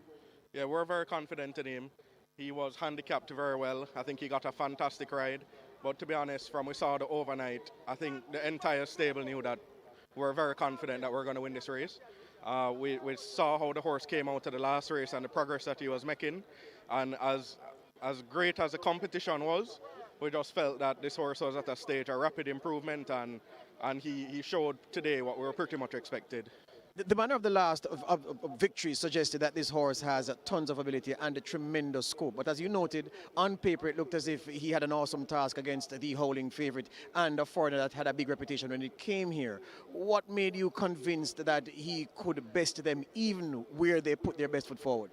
Well, to be honest, I'm somebody who, when I train, I just focus on my horse, and I can't really speak on the competition, but I know that my horse was doing really, really well, and the progress that I saw him making and the talent that I saw him finally showing that we knew he had as a 3-year-old, I knew that it was somebody would really have to come a big race to run a big race to beat him, and I knew he was going to perform a capital effort, and he showed it today. Let's hope he comes out of the race well, and the sky's the limit for Bossman. All right, thank you. Peter John Passard celebrating his hat-trick on the day and congratulating the young jockey, Young Suku. Come into the shot, sir. Step down. Yeah, there. Jockey, congratulations. Thank you, sir. Take me from the gate. Well, the trainer said to just get a nice break, get out of the one jaw, pick a nice position, and just finish the race from there. He said it was easy. At what point, how well were you going down the backstretch? How much gas were you using to get the position that you held down the backstretch? Well, I finally get a good break, and my horse take me through. I was so surprised, so I just beat up, try to save whatever, and move him again from the tree. Wall Street Trader turned for home full of running, and the fans around me saw that he was going to run off the monitor and win. Nobody saw you coming up the inside. Yeah, that was true because when I take a prep and look, I see Wall Street Trader was moving. But as I asked my ass again from the 2.5, he went into a real gallop and just ready to move. At the end, Tajay, he looked as if he won with something in hand. Did you use all you had in the tank, or was there something left? Well, as you can see, he finished up good, but I asked him for everything. All right, congratulations. All right, thank you again. Bossman, the winner here at Caymanas Park in the hands of Tajay Suku for Peter John Passard. 3 on the day for the trainer. It's a very, very good day for the Passard clan so far. Diamond Mile 2026. Light, just a bit tardy, left at the back. I'm Just a Girl. Came off a bit slow, but now begins to make ground on the outside as Bossman hugs the rail with that lead. Norblar is showing some good speed. Toward the outside, well, Wall Street Trader is making ground. Racing on the outside, that's McMullen. Main Mistress in the mix-up. California Gold is there, a tight pack of horses on that lead. I'm Just a Girl now begins to pick them up as they arrive at the half-mile marker. Major Danger races next ahead of Unspun. In behind those, Cookie Day and Night and the General, Sheer Delight at the back. They make their way toward the 3/8 pole, and out in front it is a Wall Street Trader attempting to steal the show. I'm Just a Girl now looking dangerous. Needs to find 3.5 to 4 lengths. McMullen is under a ride. Bossman is next, then Main Mistress and California Gold. But Wall Street Trader brings them into the top of the lane. I'm Just a Girl now unleashed down against the rail. Here is a Bossman kicking in now with a flourish as they drive toward the final furlong. It is Bossman and Wall Street Trader. And now Bossman goes on. Bossman beginning to run away from them. Inside the final 16th, it is all over. Bossman and Tajay Suku. He will have another win on the card. So to Peter John Passard, Bossman wins by double digits. I'm Just a Girl disappointing in second. Wall Street Trader, Cookie Day and Night go by together. Could be California Gold over Unspun.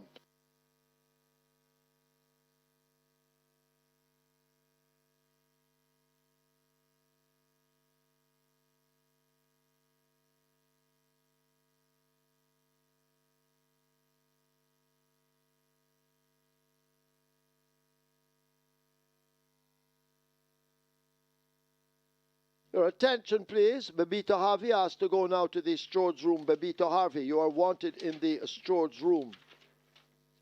Result of the 7th now official. Horses to the barn. 1, Bossman. 9, Cookie Day and Night. 1 and 9 go to be tested. Splits 23-3, 45-4, 110-2. They raced 6.5 furlongs in 116-2. The margins 12 1/4 by 4 3/4.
Your attention, please, in today's 11th event, number 9, Legacy Isle, now the mount of Bebito Harvey. Bebito Harvey rides 9, Legacy Isle, race 11.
Horses take the track for the 8th.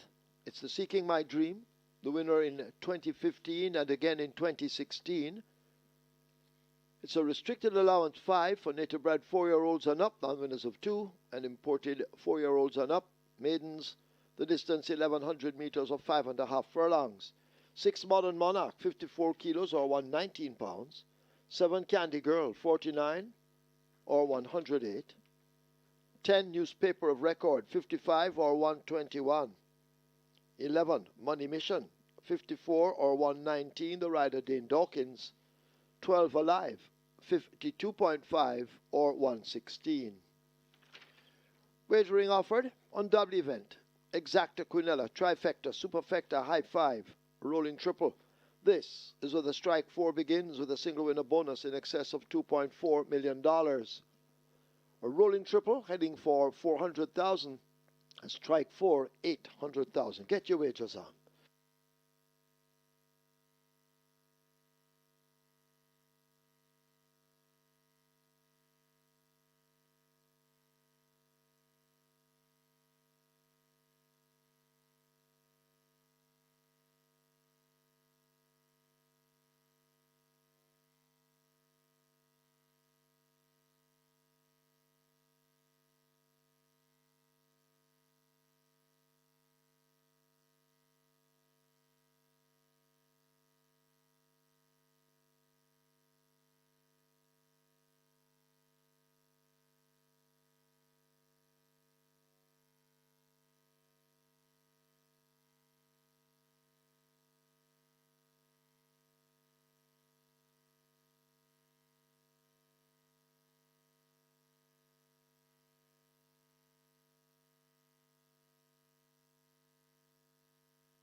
Well, the 10-star banker has lost. The surest winner on the program, I'm Just a Girl, ran into a buzzsaw in the form of Bossman, won 16-2 for 6.5 furlongs. And speaking of the track being fast, since race number 1, where the 350 claimer, Turn of the Light, did 113 for 6 furlongs, and the Big Daddy also ran a fast time for 6 furlongs by the standards of claiming horses. So now we have an over-the allowance race, and Bossman stops the clock in 116.2, winning by a wide gap now. This is a totally changed up horse. Bossman won 23.4 for 7 furlongs on the 28th of June and comes back and does 116.2 for 6.5 furlongs. So he's definitely a totally different animal.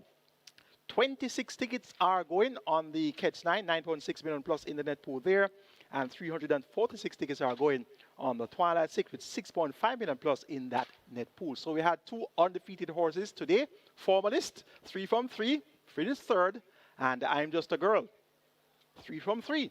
And she finishes in second. It's now on to race 8, and this is a start of the Strike 4 minimum guaranteed payout, 500,000 jackpot over 2.225 million, a field of 12, and they go 1,100 meters or 5.5 furlongs. It's a restricted allowance, 5 for native bred 4 years and up non-twos and imported 4 years and up maidens. Top selection goes to number 8. You're My Sweetie has caught the pace of the level for some time now, has been second on multiple occasions, knocking at the door, and appears to get a race today where she should be able to get the job done at long last at non-winners of 2. Emilia McLean picks up the mount for Gear Sabatian owner, where family the figure 8 now removed.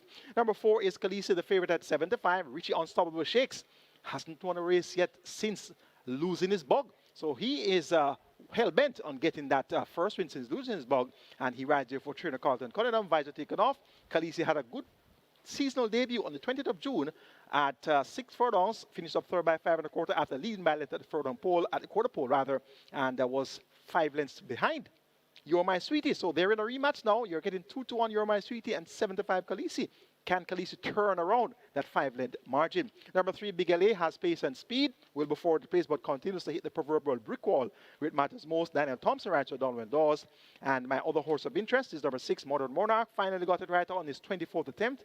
Recently been tagged by 6.5 lengths up in class with more to do. But we keep him on the right side at odds of 5-1. 8-4-3-6. That's where we're going in race 8. You're My Sweetie over Khaleesi, Big LA, and Modern Monarch.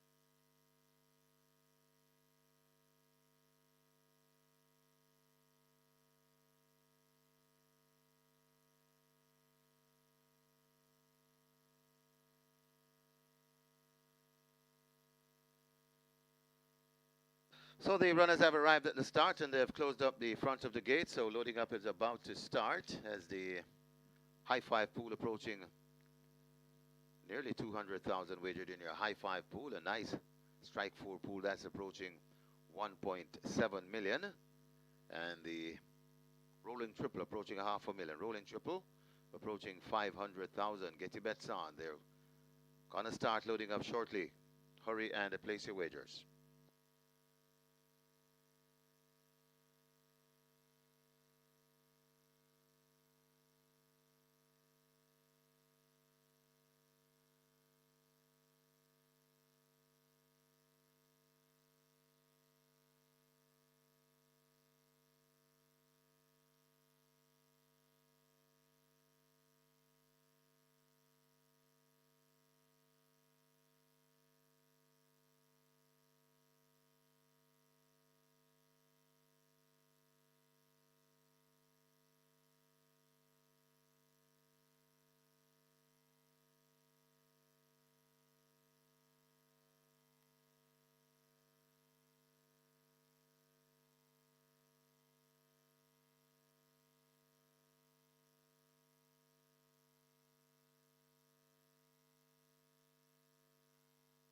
Horses loading, loading for the 8th. Jody's Fun, the first one to load.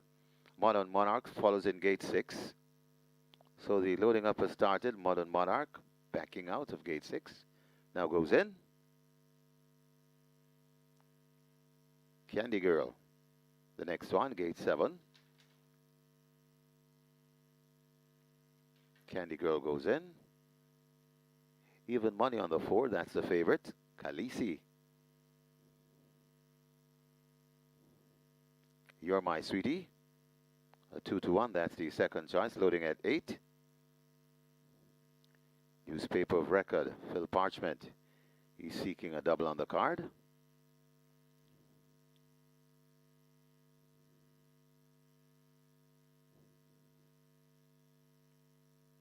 Money Mission, gate number 11. Khaleesi heads to gate 4. Khaleesi goes in.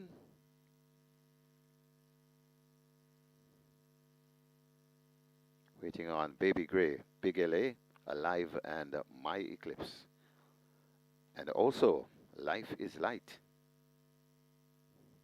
Alive heads to gate 12.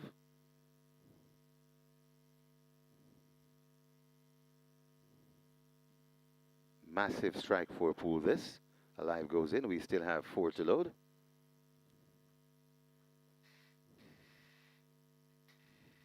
My Eclipse.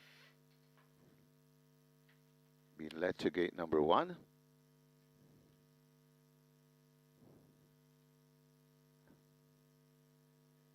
My Eclipse. Part of the way in now. Goes in. Big LA will be next.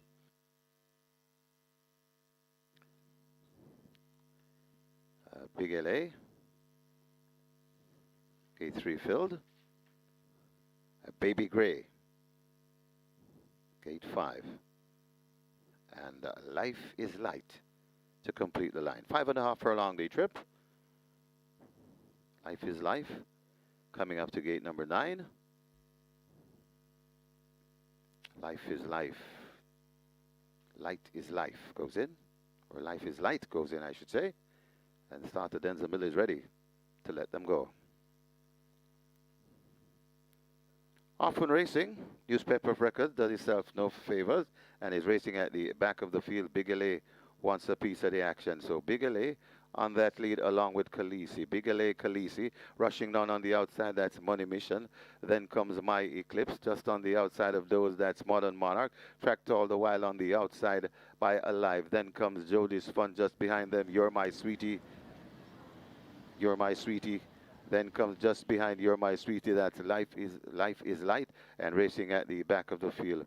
Well out of it, that's newspaper of record. They come towards the top of the lane, and on that lead, Big LA in front. Khaleesi trying to get to Big LA. Khaleesi scraping paint down on the inside rail.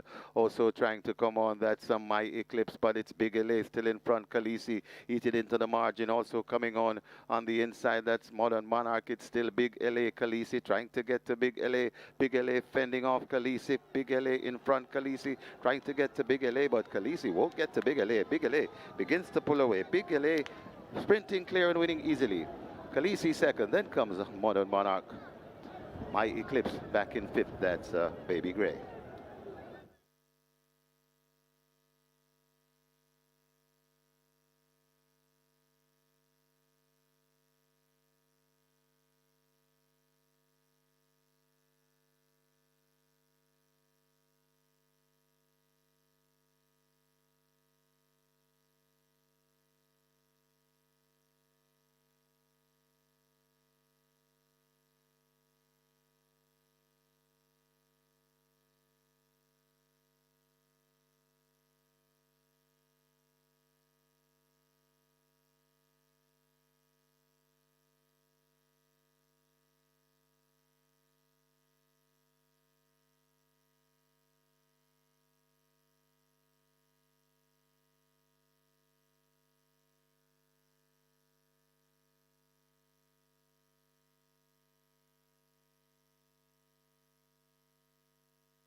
In the winners enclosure, the unofficial winner of race number 8, this one named for Seeking My Dream.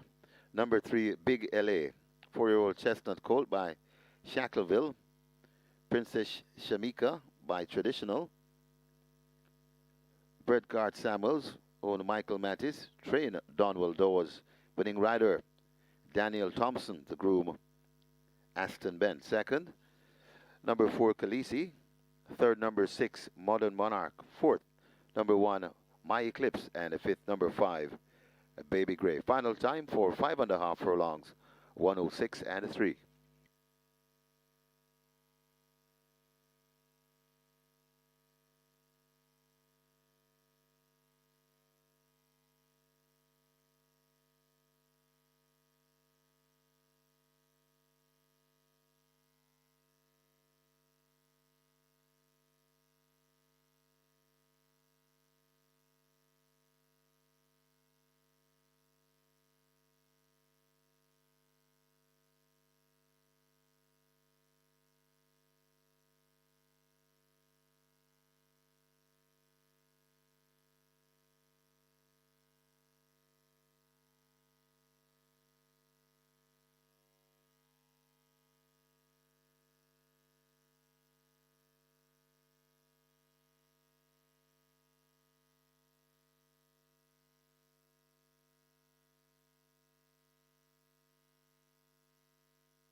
The back of the field, Big LA wants a piece of the action. So Big LA on that lead along with Khaleesi. Big LA, Khaleesi rushing down on the outside, that's Money Mission. Then comes My Eclipse. Just on the outside of those, that's Modern Monarch. Tracked all the while on the outside by Alive. Then comes Jody's Fun just behind them. You're My Sweetie. You're My Sweetie. Then comes just behind You're My Sweetie, that's Life is Light. And racing at the back of the field, well out of it, that's Newspaper of Record. They come towards the top of the lane, and on that lead, Big LA in front. Khaleesi trying to get to Big LA. Khaleesi scraping paint down on the inside rail. Also trying to come on, that's My Eclipse, but it's Big LA still in front. Khaleesi eat it into the margin. Also coming on the inside, that's Modern Monarch. It's still Big LA. Khaleesi trying to get to Big LA. Big LA fending off Khaleesi. Big LA in front. Khaleesi trying to get to Big LA, but Khaleesi won't get to Big LA. Big LA begins to pull away. Big LA sprinting clear and winning easily. Khaleesi second, then comes Modern Monarch. My Eclipse back in fifth, that's Baby Gray.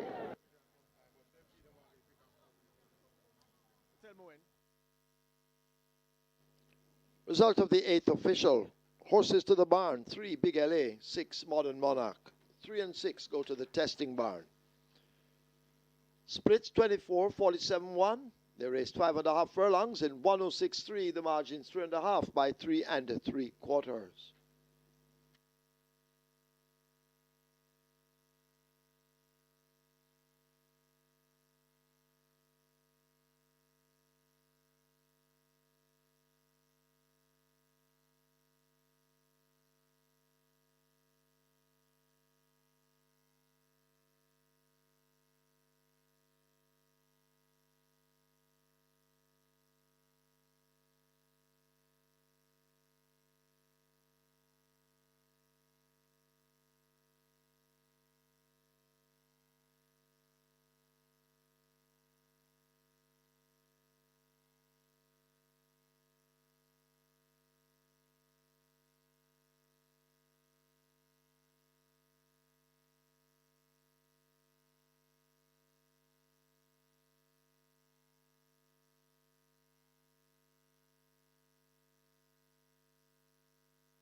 Ladies and gentlemen, your attention called to the winners enclosure for a special presentation of a frame photo of the 2000 Guineas winner. Salute the Don. Frame photo by Horatio Carter. Making the presentation, Keisha Brown, winners enclosure presentation coordinator, to the winning trainer, Gary Sabrati. Congratulations.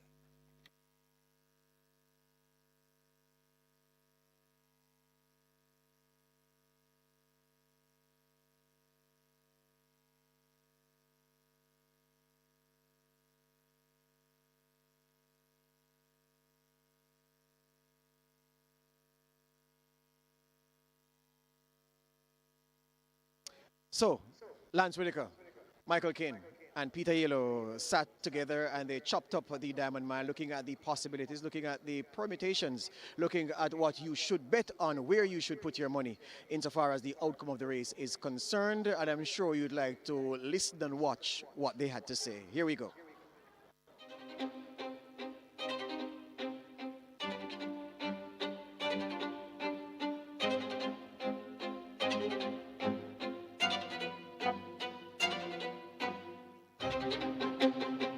We're getting ready for the 6th running of the Diamond Mile. It returns after a 7-year break. We've not had a Diamond Mile since 2019, and it has a $10 million purse, which makes it the 3rd richest event on the Jamaican racing calendar, behind the Mute Mile and the Bruce on the Loose. We have 13 runners getting ready to go, and here they are. Number 1, Gervano. Number 2, Royal Poppy. Number 3, Upper Revolution. In the 4 box is Barnaby, one of 5 entries from former champion trainer Anthony Baba Nunes. Number 5, Fun Condon, former Horse of the Year and Mute Mile winner. Number 6 is Blue Vinyl, who won the St. Leger 2000 Guineas in 2022. Phenomenal Powers in the 7 box. Number 8 is Sir Don.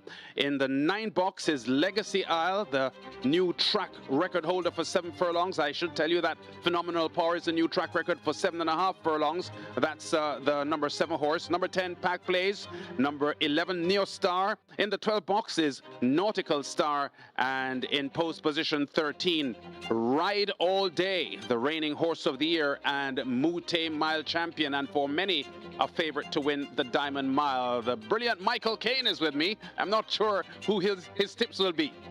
Thank you very much, lads. And you basically put a cap on the context in which I'm going to take this race at, which is, of course, the presence of 3 new track record holders. The last time we saw Legacy Isle, he cracked Eros's 122.4 track record, loaded by a fifth of a second. The new track record is the 122 and 3/5 of a second, held by Legacy Isle, who did it with 126 pounds. The last time we saw Ride All Day at the races, he lowered Smile and Lee's track record to 141.4. That's for a mile and the 16th with 126 pounds, and Smile and Lee had that track record for decades. Eros had that track record for 7 furlongs for decades as well. And Phenomenal Power lowered Skytrain's track record from 129.2 to 129 flat for 7.5 furlongs, and Skytrain had that track record for decades as well. So 3 track record holders. Phenomenal Paul, though, had raced once since lowering that track record, and he raced just 2 weeks after lowering Skytrain's track record. So 3 track records, track record holders are going to be clashing up here in this return of the Diamond Mile. And the current record is held by Wanting and Having, 134.3, and this record has been here since 1997. So it's going to be all about this 1 mile track record. Will it stand? Will it remain standing after Legacy Isle, Ride All Day, and Phenomenal Power duke this one out? And important to note is the fact that Legacy Isle will now have 118 pounds, so down from 126 to 118. And this Legacy Isle has led at a mile in the Mute Mile twice, so he'll be in front from the word go. He'll have a lot of company on the lead, though. I suspect, however, that he won't be able to stave off the run from Ride All Day. So Ride All Day is going to be the one that I'm going to be taking to come out on top here, some way, somehow. Ian Spence is undefeated, 6 times aboard Ride All Day, and he should make it 7 from 7 aboard this great Horse of the Year, Ride All Day. So I'm going to go 13, 9, 12, and 7 in that order, and that's Ride All Day to get a bit of Legacy Isle for 3rd. Nautical Star. Nautical Star was beaten behind Legacy Isle in that track record for 7 furlongs. Getting a lot of weight from Legacy Isle that day, and is worse off at the scale now. But Nautical Star, based on that impressive win next in town, going a mile at 135.3, I'm expecting Nautical Star to make it close. And Phenomenal Power, the other horse that has the record, I'm going to take that one for 4th.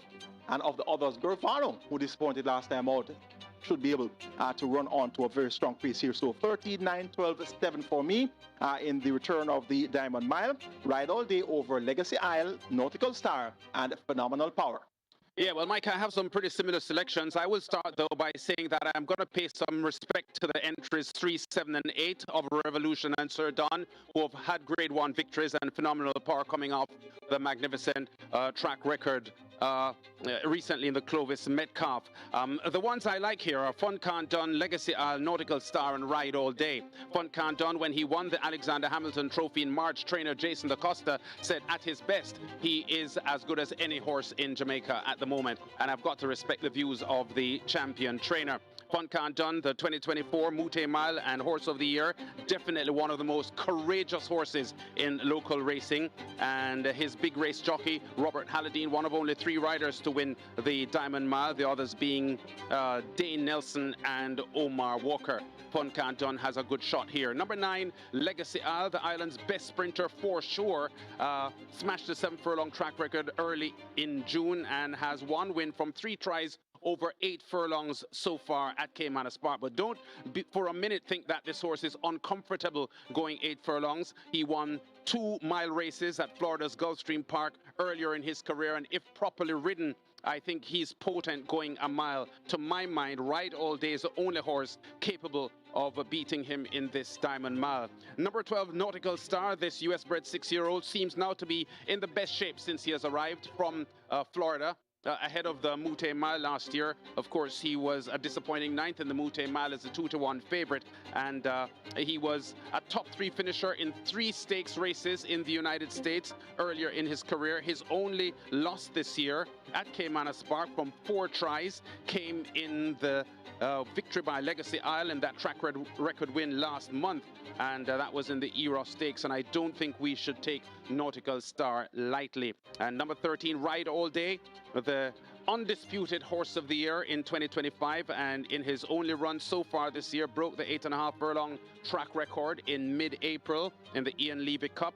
Obviously fit and ready, advertised by his outstanding 1:24 clocking, breezing at Exercise Gallops back on the 14th of July. On performance to date, there is no horse in Jamaica better than Ride All Day, going a mile and beyond. And his experienced jockey Ian Spence, who turned 61 years old a couple of weeks ago, as Michael said, has never lost aboard Ride All Day, and he is my selection here to win. So it's Ride All Day ahead of Legacy Isle and Nautical Star, with Fun Can't Done my 4th selection. Pete Aiello, the outstanding race caller from Gulfstream Park in Florida, has his tips, and here's what he has for us.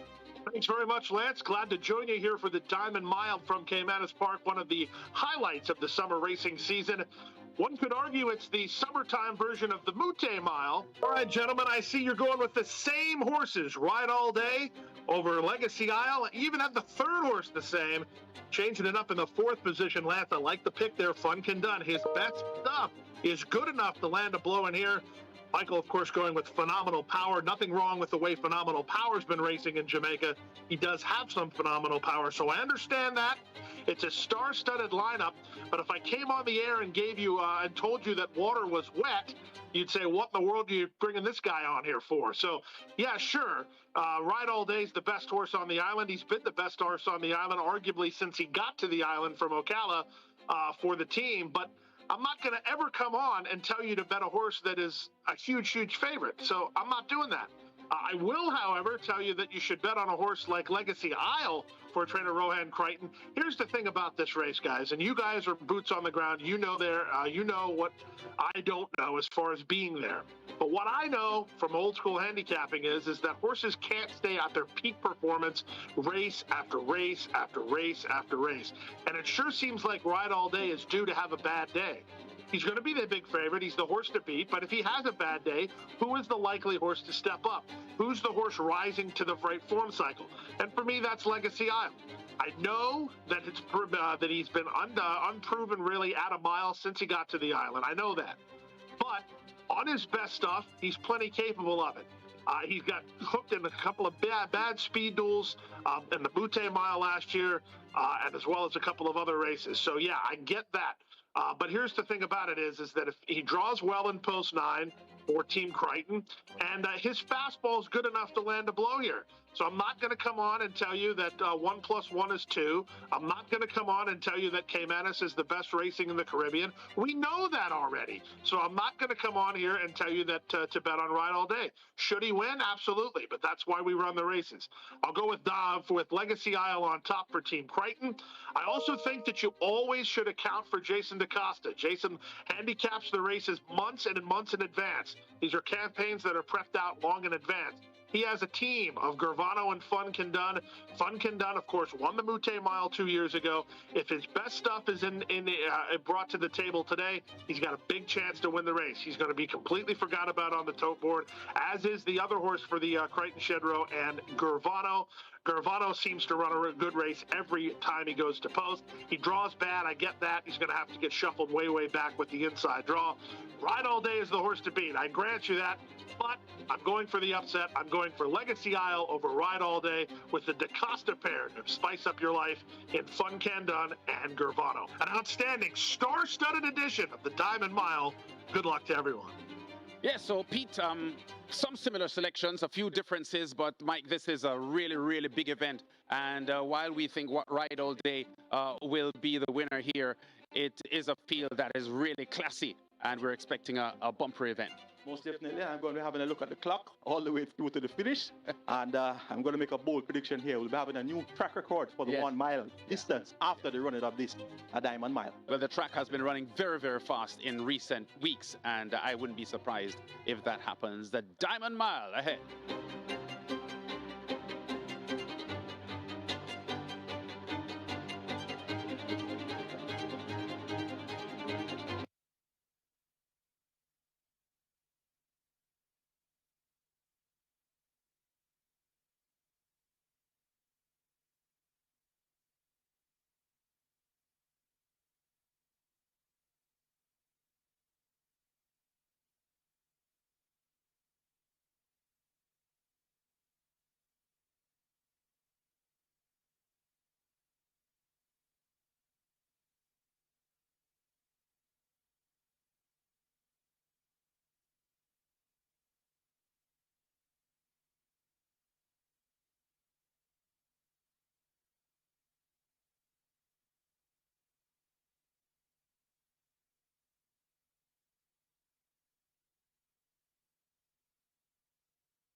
Horses take the track for the 9th. Named for Will in Charge, the 2018 Diamond Mile winner. It's a restricted allowance for native bred 4-year-olds and up, non-winners of 3, and imported 4-year-olds and up, non-winners of 2, the distance 1,000 meters or 5 furlongs round. Number 1, Summer Palace, 54 or 119, 2 Nephew, 52.5, 116. 6, Bubbling Warrior, 52 or 115, 70 Storm, 52 or 115. 8, Riley J, 49.5 or 109. 10, Miss Brayton, 48.5 or 107. 12, Nebuchadnezzar, 54.5 or 120. 14, Legal Fight, 52.5 or 116. Wagering on a double event, exacta, Quinella Trifecta, Superfecta High 5. This is where the late triple begins. Get your wagers on.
So Big LA upsets the apple cart there in race number 8 at odds of 8-1. Daniel Thompson decided between Donald Dawes and owner Michael Mattis. That was one of those prize horses had on the Reggae 6 and Catch 9 and all those nice things. But the 10-star banker, I'm Just a Girl, didn't win.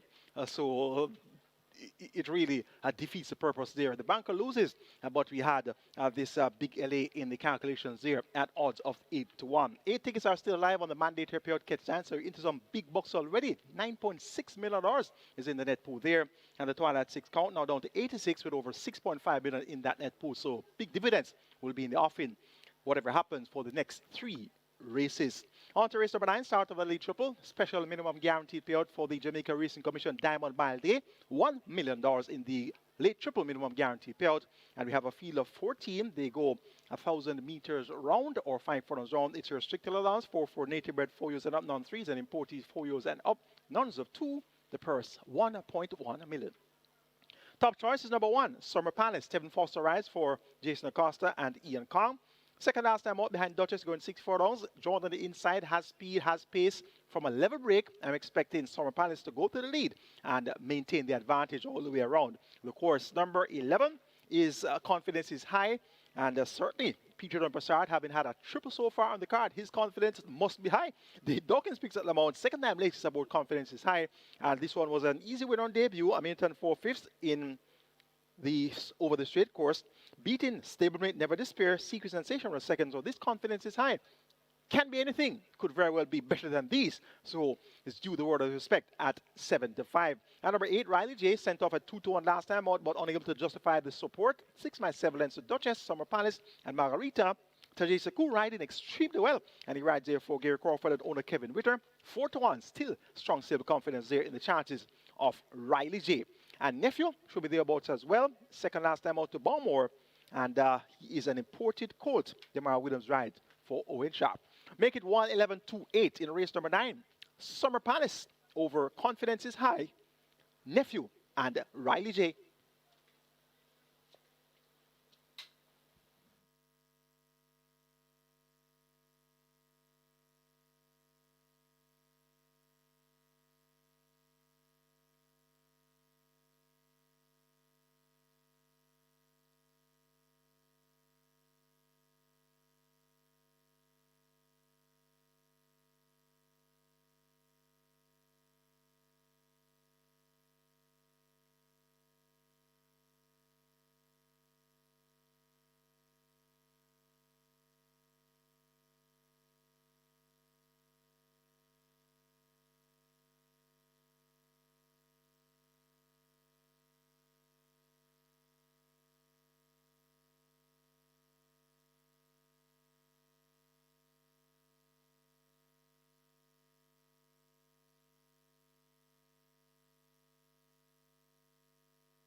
High five on its way to 200,000. Final triple or late triple at 1.3 and climbing. Horses loading. Altogether, the first one in at 3. Sparkling Fire will come into 4. Tyrese Anderson.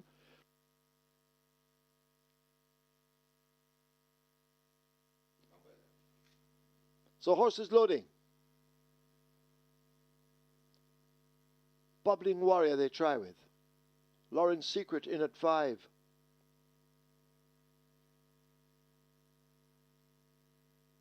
Bubbling Warrior is in. D-Storm will load at 7. Kuzmi, 9.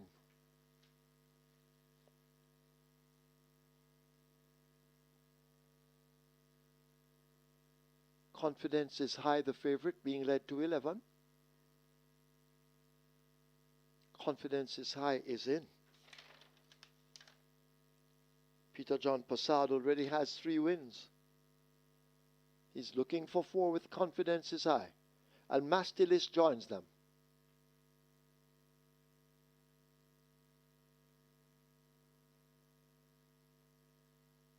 Six to load. Hurry and wager if you haven't.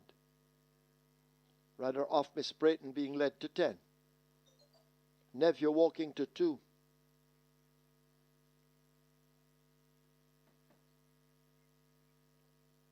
Miss Brayton being problematic at the moment. Neville coming into 2.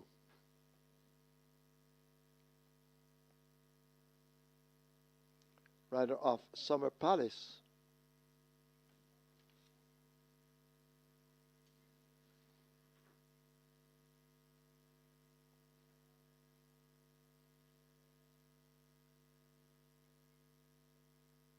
Miss Brayton is in. Legal Fight walking to 14.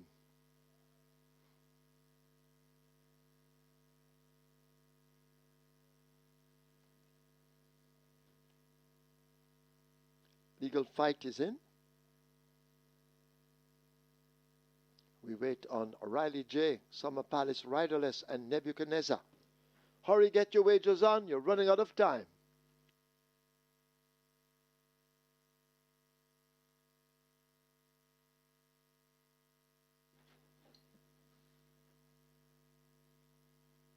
So Summer Palace causing problems in the blindfold.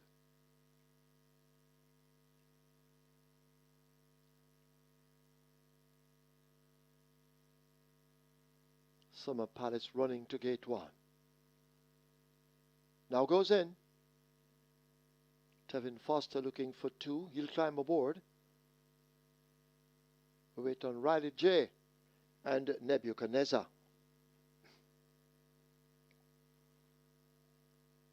Nebuchadnezzar up to 12. Goes in.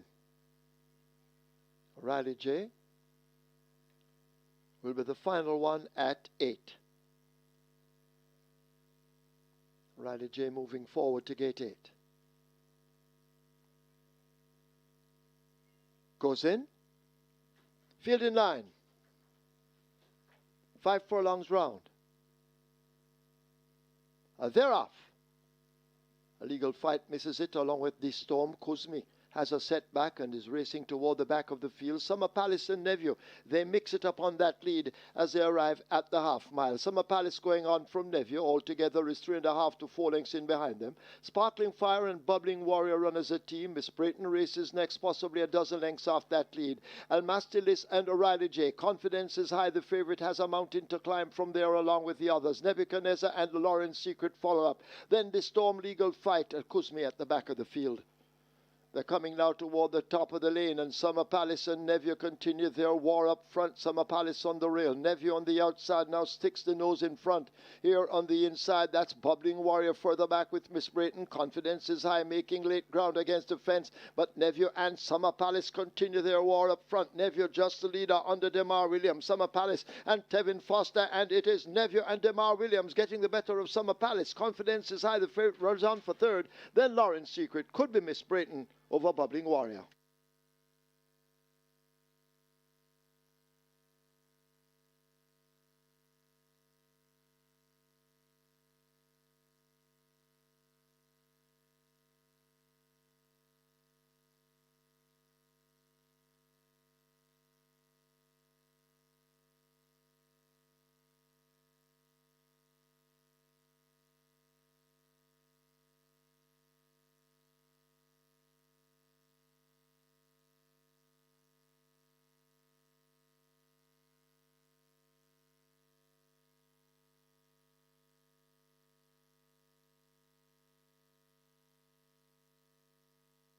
Right away, there's a Stewards inquiry. They're looking at the final 200 meters or the final furlong. Please hold all tickets. Stewards inquiry, hold your tickets, please.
And the winners and closure, the unofficial winner of race number 9, the Willing Charge, number 2, Nephew, 4-year-old Bay Colt by Uncle Vinny, Bacco Bloom by City Zip, bred PA Stallion LLC, owned Solomon Sharp, trained Owen Sharp, the winning rider, Mr. Smooth, DeMar Williams, the groom, Neville Butler. Second, the number 1, Summer Palace. Third, number 11, Confidence is High. Fourth, number 5, Lawrence Secret. And the fifth, number 10, Miss Brayton. Final time for 5 furlongs round, 1 minute flat. Please note, Stewards inquiry, hold all tickets, please. They're looking at the final 200 meters of the race.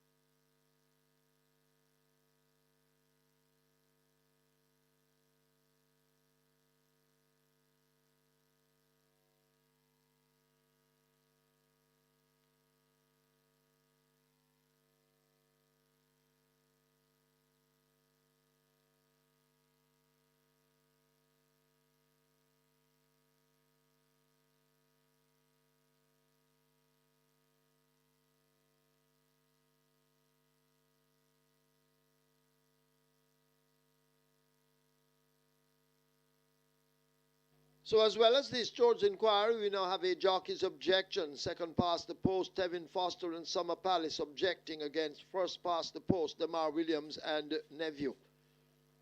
George's inquiry, a jockey's objection. Second past the post objecting against first past the post. Hold your tickets.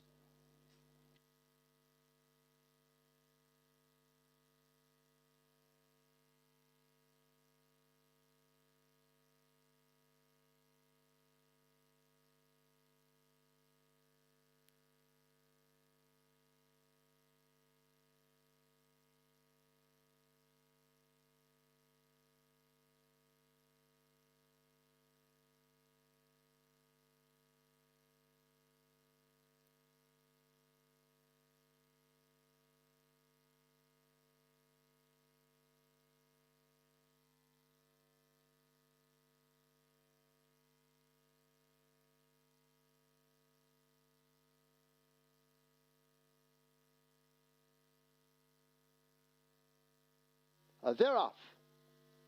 A legal fight misses it along with the Storm. Kuzmi has a setback and is racing toward the back of the field. Summer Palace and Nephew, they mix it up on that lead as they arrive at the half mile. Summer Palace going on from Nephew. Altogether is 3.5 to 4 lengths in behind them. Sparkling Fire and Bubbling Warrior run as a team. Miss Brayton races next, possibly a dozen lengths off that lead. Almastilis and O'Reilly J. Confidence is high. The favourite has a mountain to climb from there along with the others. Nebuchadnezzar and Lauren's Secret follow up. Then the Storm legal fight at Kuzmi at the back of the field. They're coming now toward the top of the lane, and Summer Palace and Nephew continue their war up front. Summer Palace on the rail. Nephew on the outside now sticks the nose in front. Here on the inside, that's Bubbling Warrior further back with Miss Brayton. Confidence is high, making late ground against the fence. But Nephew and Summer Palace continue their war up front. Nephew just the leader under Demar Williams. Summer Palace and Tevin Foster, and it is Nephew and Demar Williams getting the better of Summer Palace. Confidence is high. The favorite runs on for third. Then Lauren's Secret could be Miss Brayton over Bubbling Warrior.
So after the George inquiry and jockey's objection, the objection has been upheld.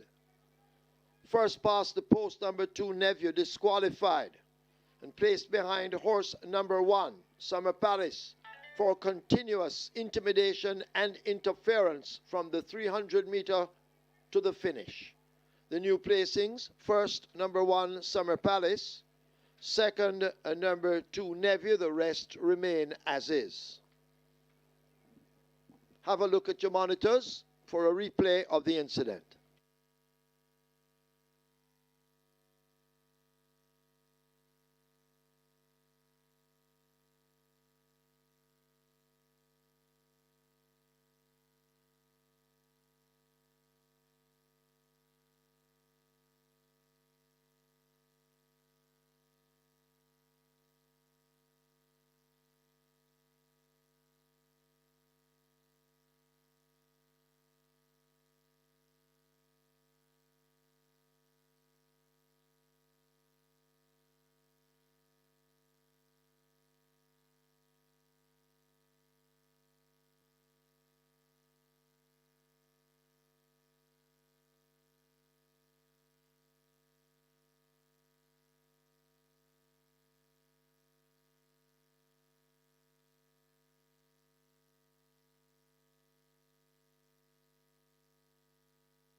So, Three of the starters set to take the track for the Diamond Mile in 2026 recently broke track records. They are in exemplary form coming into the event. And Lance Whitaker had some questions to ask about what the track record runs from those three horses perhaps means for the outcome of the event this afternoon. The distinguished She's a Man-Eater winning the last Diamond Mile race run in 2019 by 5 lengths, clocking a stakes record 1 minute 35 and 1/5 of a second. And as Supreme Ventures Racing and Entertainment Limited, operators of Caymanas Park Racing, prepare for the return of this rich 8-furlong event, which is also a Mute Mile winner year in qualifier, discussions swirled at Tuesday's post-position draw about whether the stakes record and even Wanton and Having's track record of 134 and 3/5 will still be standing Saturday evening, considering that the track is ultra fast at the moment and 3 of the entries smashed track records in recent months over distances in the range of a mile. Those being reigning horse of the year and Mute Mile champion Ride All Day, lowering the 8.5 furlong track record in this Ian Levy Cup win in April. The 2025 first runner-up horse of the year and sprint champion last year, Legacy Isle, stunning Eros Trophy victory here in June, erasing Eros's 32-year-old mark for 7 furlongs that stood since the 1994 Gold Cup. And phenomenal power earlier this month in the Clovis Metcalf Cup, obliterating Sky Train's 43-year-old record for 7.5 furlongs. Race favourite Ride All Day, by virtue of his Ian Levy Cup win almost 4 months ago, is already qualified for the Mute Mile. And while the Cassiopeia Racing Inc.-owned 4-year-old colt's Diamond Mile build-up was not perfect, his trainer, the maestro Philip Fiani, believes it's good enough for the assignment. Yeah, that man had setback earlier on, so his preparation was a little rushed, but he stood up to it and he's ready to go.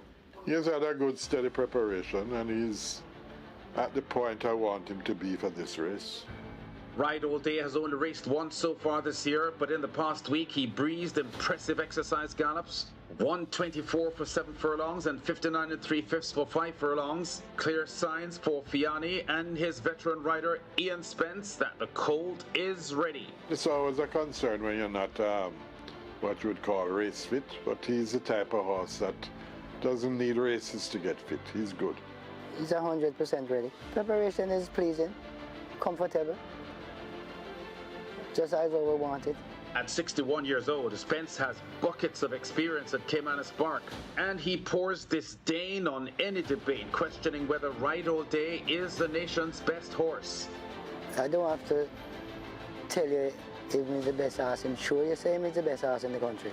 Ride All Day's biggest Diamond Mile danger, meanwhile, is Legacy Isle. Rowan Crichton's 6-year-old here in last year's Gold Cup, handing Ride All Day only his 2nd career defeat. And although Ride All Day rebounded with this commanding Mute Mile revenge win over Legacy Isle a couple of months later, the word is that Legacy Isle, as fabulous as he was in 2025, is a much better horse now than he was last year. The view of his assistant trainer Richie Robertson after his track record Eros Trophy win in June. I think he's very seasoned to the country's weather now, climate and everything, the track, you know, and he's just gonna do better. Anthony Baba Nunes, 3 times a champion trainer, is eyeing his first ever Diamond Mile win and sends out a whopping 5 entries, including this highly rated US-bred 6-year-old Nautical Star, owned by One Guyana Racing, celebrating here their Labor Day Trophy win in May. We're pretty fortunate that, you know, we have 5 horses eligible for the Diamond Mile, and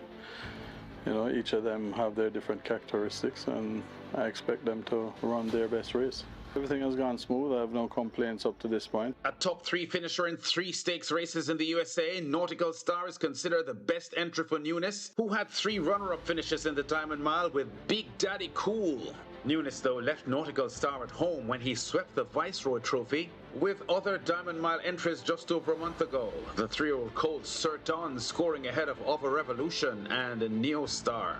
What was important was Sir Don had just come off of his worst run a couple of weeks earlier, where he was unplaced for the very first time in his career, so we're a little bit concerned about that. He came back and he was perfectly fine and continued to work well and eat well and seemed happy and healthy, so it was nice to see him bounce back to winning ways.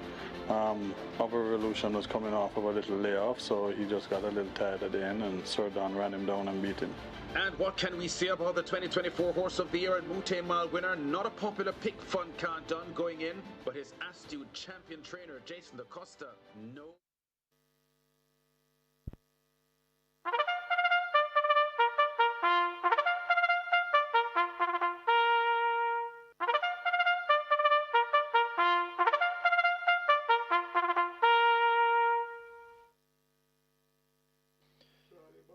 So there will be no post parade as the runners go straight to the gate.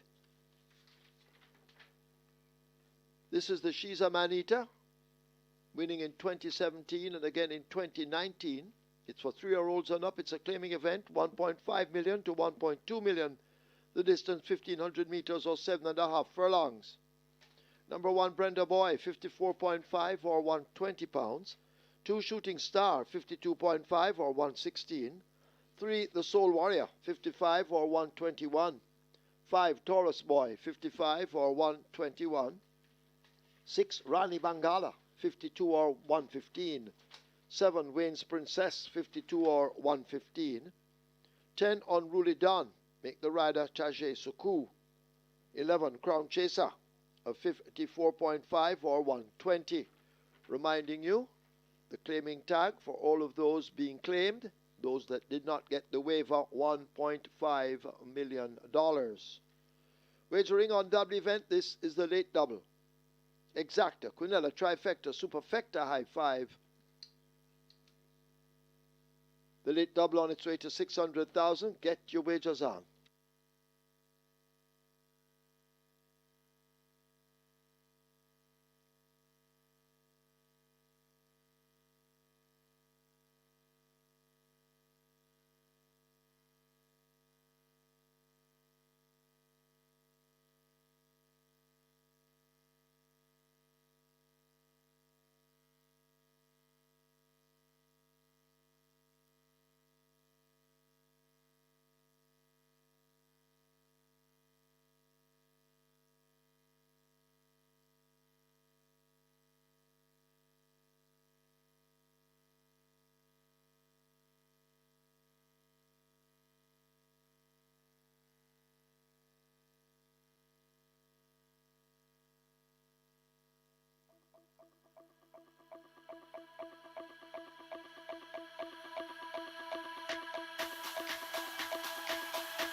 First past the post disqualified Nephew, and that's Nephew's third disqualification in his career. He won on the 23rd of February 2025, beating Gravano by a head, and was disqualified and placed second behind Gravano.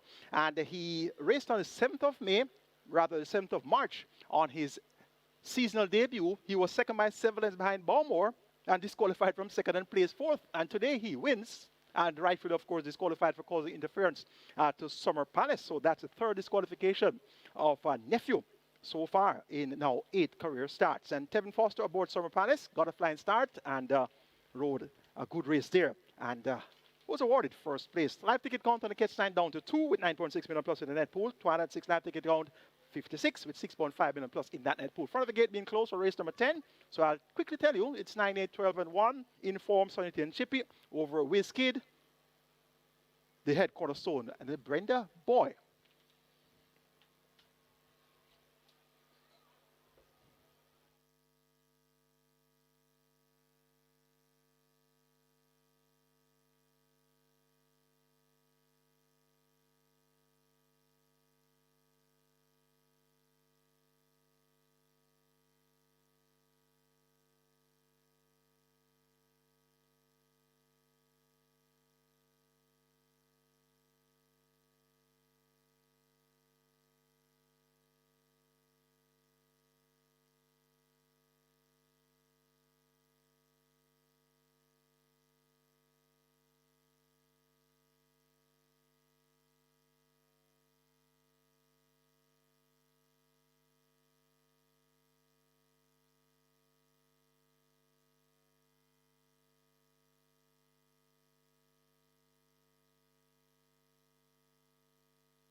So they've closed up the front of the gate for the loading process. Race number 10, race 10.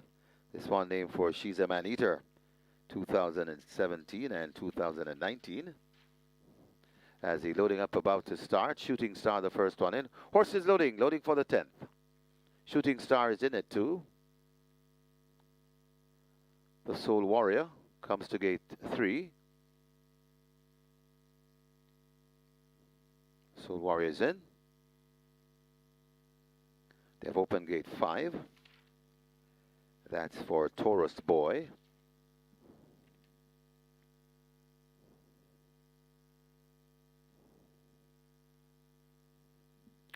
Oil Machine at gate 4.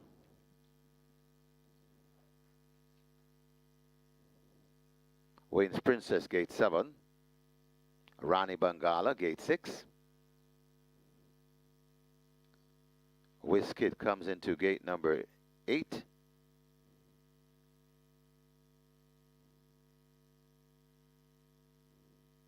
Wizkid loading into 8. Sunny T and Chippy, gate 9. The Crown Chaser, gate 11.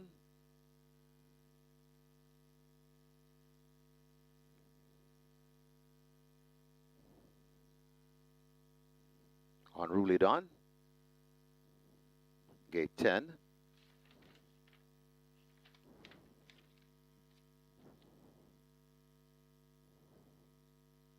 Working on Taurus Boy, gate 5 goes in. Brenda Boy's in at 1.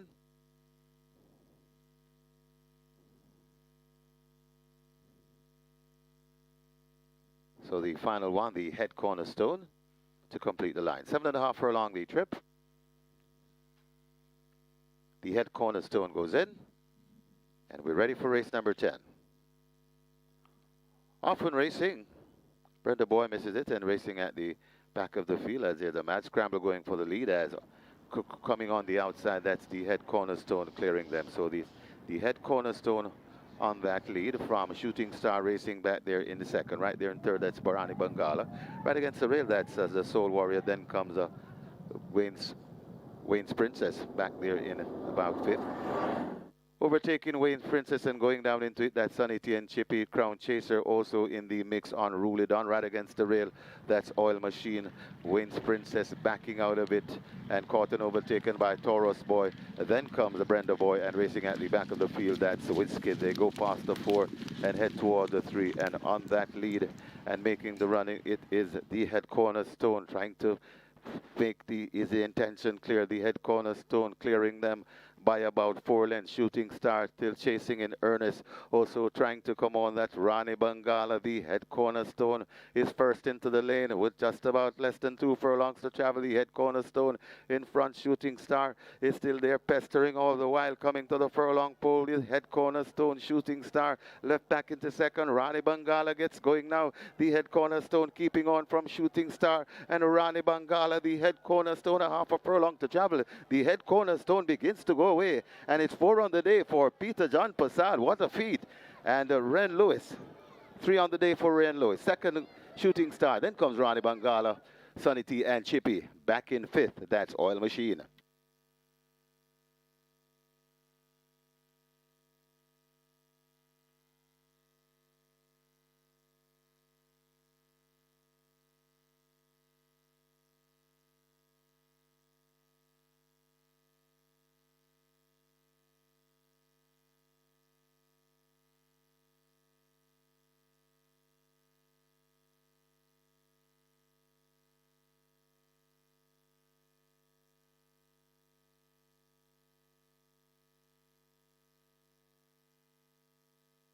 We have claims in the 10th. Number 1, Brenda Boy. 1 submitted, Boris McIntosh for himself. Boris McIntosh claims Brenda Boy for himself. 1 submitted for number 7, Wayne's Princess, Oral Hayden for himself. Wayne's Princess, 1 submitted, Oral Hayden for himself. 1 submitted for number 9, Sunny T and Chippy. That claim is void.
In the winners enclosure, the unofficial winner of race number 10, the She's a Man Eater.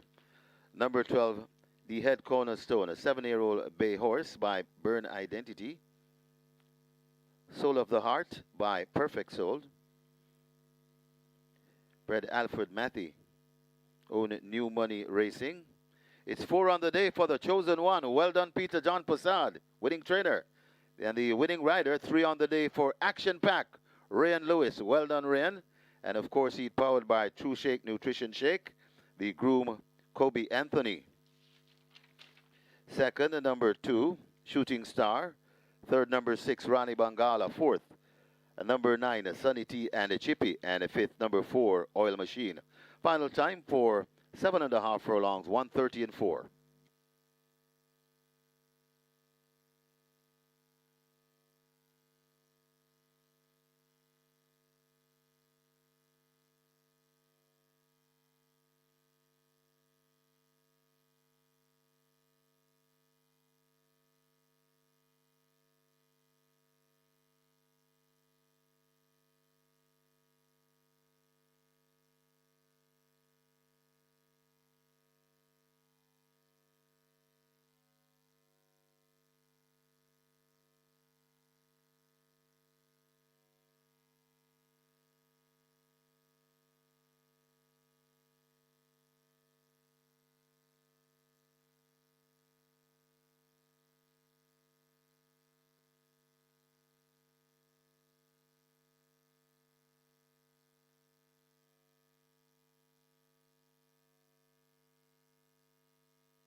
Your attention, please. Jockey Tevin Foster asked to go now to the stewards room. Tevin Foster wanted in the stewards room.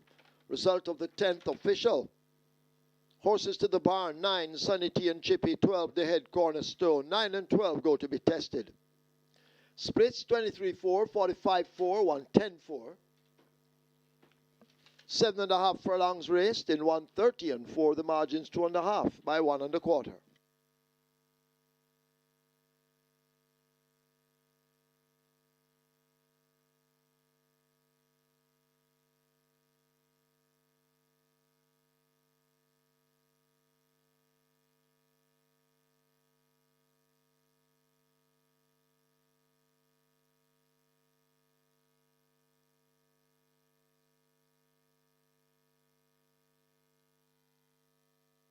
And we're ready for race number 10.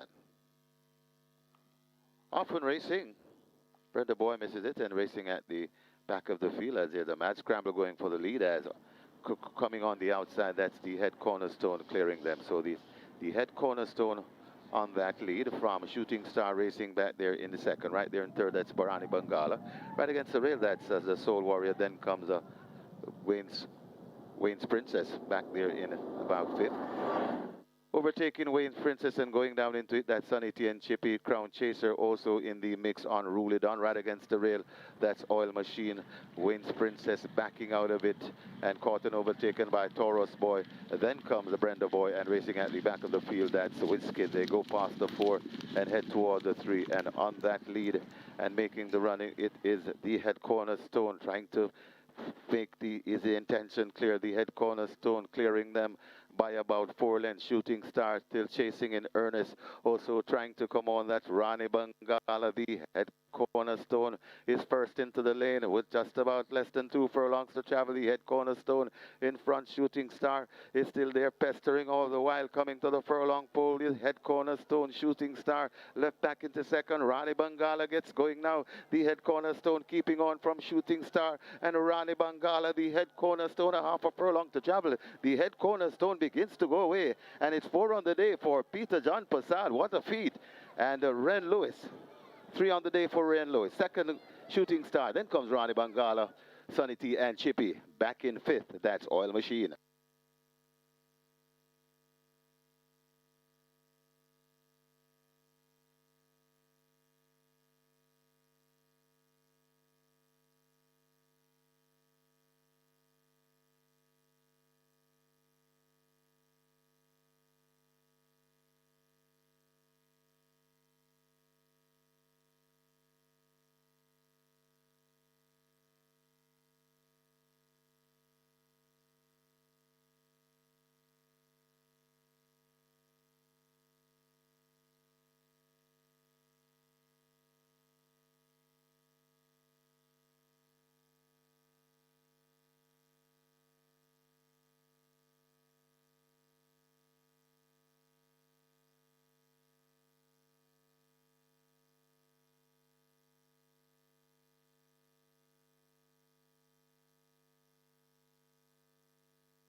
So the Diamond Mile will be on the track moments from now, and we sent our team around the track to gauge from the patrons just who they feel will win the 2026 renewal of this now famous race. Because I believe it was a staple on the calendar in racing, and many people were starting to see it go, so we are happy that it's back. From my view, and we all talk about Ride All Day, and we saw what Ride All Day did. On the first return race, we saw he break the record, but my ideal winner of the Diamond Mile this year is going to be Nautical Star. I'm very excited about the Diamond Mile return. I like it from a long time. I think that it's a good return. I mean, we need more big days at the track. I think Ride All Day has a good chance. It's really great for the sport and certainly enhances the Supreme Ventures product, without a doubt. And it's really a precursor for the big one in December. I think that we could find 2-horse race, which is Ride All Day, and of course Legacy Isle. I'm opting for Legacy Isle.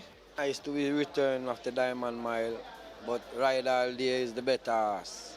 Legacy Isle is a good horse, but Ride All Day show real performance, real interest, real performance. My prediction for the Diamond Mile race is Ride All Day.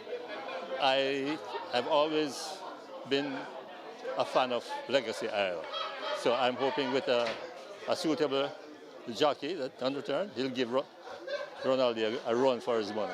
Let's hope so. In terms of who will win, I don't have a choice. My wife is a part owner of Ride All Day, and so I expect Ride All Day to continue its dominance over Legacy Isle. I don't want to boast, but I have to say maybe Ride All Day. But there are others. There's Legacy Isle. There are others in the race, Fun Candon. But if I'm going to be truthful, Ride All Day. I have to thank Minister Favour Williams and the Chairman Ryan Reid for having the vision to bring back something that had done so well for horse racing. And when you look at what has happened today, it's just amazing. It brings back a really nice purse. I have to thank Solomon and his team for helping to negotiate that purse. And I understand the purse is likely to go higher next year. So, the horse racing stakeholders will be very happy where that's concerned.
On to the 11th and final. This is the big one here, and not a lot of punters are opposing Ride All Day at Fixers Windows. It's been rock solid at $1.60.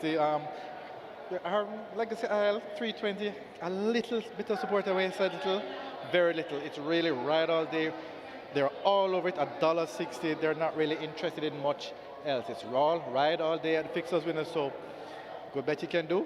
Find something to place. A lot of great prices to place if you don't want to take $1.60 on the winner. But however you plan to do it, head to your Fixers Winners and have a bet for the Diamond Lyle.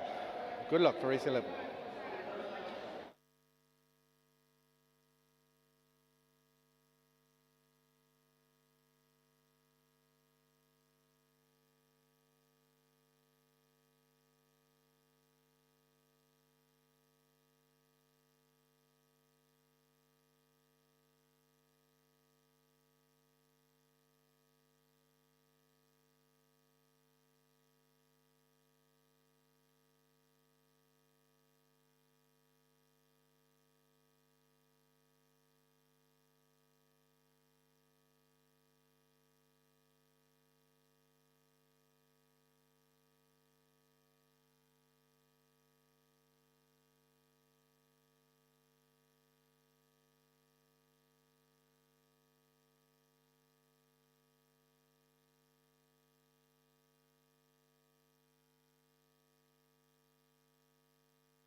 horses take the track for the 11th. It's the 6th running of the Diamond Mile, a Grade 1 graded stakes for 3-year-olds and up, the distance 1 mile. One Gervano, bred Burton Jones, owned Carlton Watson, trained Jason DaCosta, 54 kilos or 119 pounds, Tevin Foster, the groom Cavon Lewis. Number 2 is Royal Poppy, bred Earl Yana Farm, owned the Success Farm, trained Gary Sobrati, 57 kilos, Dane Dawkins rides, the groom Lyndall Bennett. 3 of a Revolution, bred Nursery Place, owned One Guyana Racing, trained Anthony Nunes, 54 kilos, Rayan Lewis rides, the groom Tafara Wright. Number 4 is Barnaby, bred Mikhail Yanakov, owned Ajax Bjorn, trained Anthony Nunes, 54.5 kilos, Eric Horton rides, the groom Ian Winter. Number 5, Fun Can't Done, bred Phyllis Adair and Connie Brown, along with Bill Adair, owned Carlton Watson, trained Jason DaCosta, Robert Halladine rides, the groom Terence Bloomfield. Number 6 is Blue Vinyl, bred Ian Passard, owned M&M Racing Stable, trained Gary Sobrati, 51.5 kilos, Richie Shakes, Lyndall Bennett the groom. 7 Phenomenal Power, bred 2500 Determined Stud, owned ACK Stables, trained Adrian Prince, 51 kilos, Tajay Suku, the groom Troy Legister. 8 is Sir Don, bred CJ Thoroughbreds, owned Oakwood Farms, trained Anthony Nunes, 55 kilos, Philip Parchment rides, the groom Stephen Smith. 9 Legacy Isle, bred Irv Woolsey and Ralph Kinder, owned Rowan Crichton, Daniel Walters, Dennis Smith, trained Rowan Crichton. Babito Harvey rides, 56 kilos, the groom Howard Anglin. 10 Pack Plays, bred Terry Lovinger, owned Vincent Main, trained Rowan Matthew, 53.5, Jaheim Anderson, the groom Ajani Oxford. 11 is Neostar, bred Karen Passard, owned Nadon, trained Anthony Nunes, 50 kilos, Jordan Barrett, the groom to Sean Collins. Number 12, a Nautical Star, bred Geda Quinones, owned One Guyana Racing, trained Anthony Nunes, 51.5 kilos, Omar Walker, the groom Stephen Smith. And finally, number 13, Ride All Day, bred Nirvana Farm, LLC, owned Cassiopeia Racing Inc. Limited. A trained Philip Fiani OD, 57 kilos, Ian Spence, the groom Devon Biggs. Wagering on Exacta, Quinella Trifecta Superfecta High 5 on its way to 200,000. Get your wagers on.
the head cornerstone, back home, home sweet home, lampshade, back in the barn of Trader Peter de Bassard, and returns to the winner's enclosure after being well fancied from other barns today. Well fancied once again at 85 is a totally different the head cornerstone, making most of the running. Ray Lewis on his second win for the day, and that's of course Peter de Bassard's fourth win on the card, a big day on the Diamond Mile Race Day. One ticket still going on the catch stand on mandatory pure day with 9.6 million in the net pool.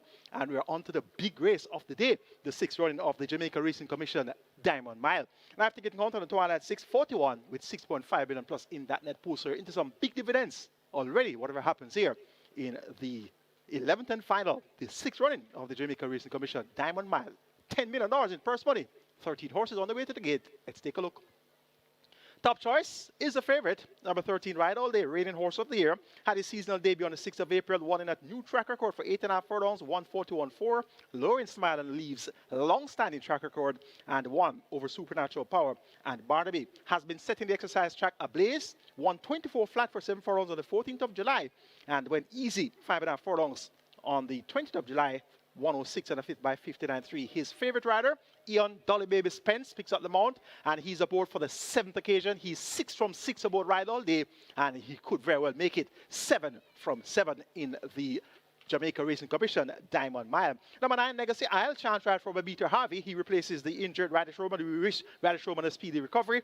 And Legacy Isle romped home the victory in his last 3 appearances in the Eros Trophy, where he lowered the track record from 122.4 to 122.3. So he's the track record holder for 7 furlongs. Won the Reggae Trophy by 9 lengths in 57.1 for 5 straight, and won the Chris Harmon Sprint December last year by 10 lengths in 104.2 with 57 kilos. So to come in here lighter really augurs well for his chances, and he is 4.5 kilos better off to Ride All Day when they last met in the Mute Mile on the 6th of December.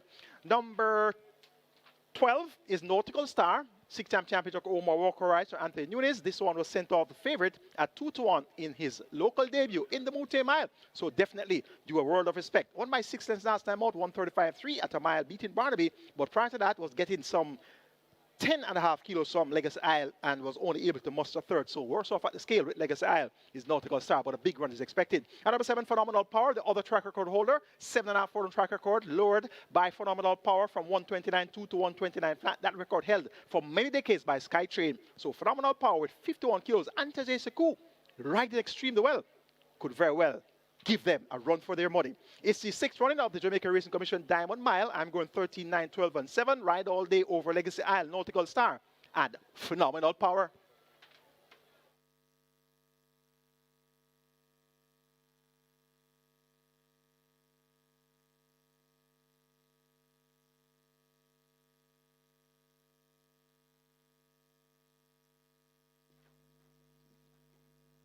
Horse is now loading for the Diamond Mile. The 6th running of it, Royal Poppy in. They'll try with Barnaby next. Barnaby in at 4. Fun Count Done, Robert Halidine. They're in at 5. Blue Vinyl and Richie Shakes coming into 6.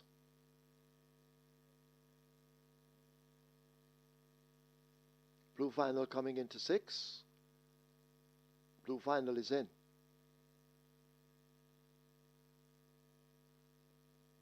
You need to hurry and wager if you haven't.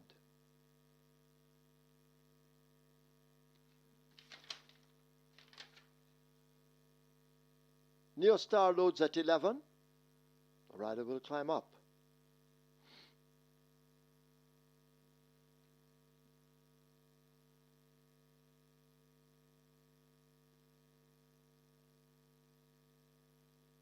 So loading up well underway.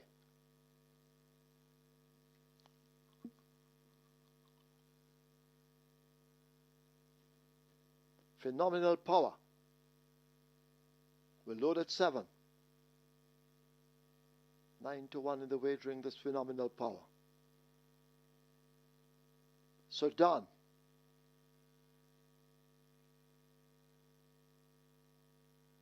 Coming in at 8. So done at 66-1. Pack plays coming into 10. 99-1 pack plays. have all gone for Ride All Day, rightly so.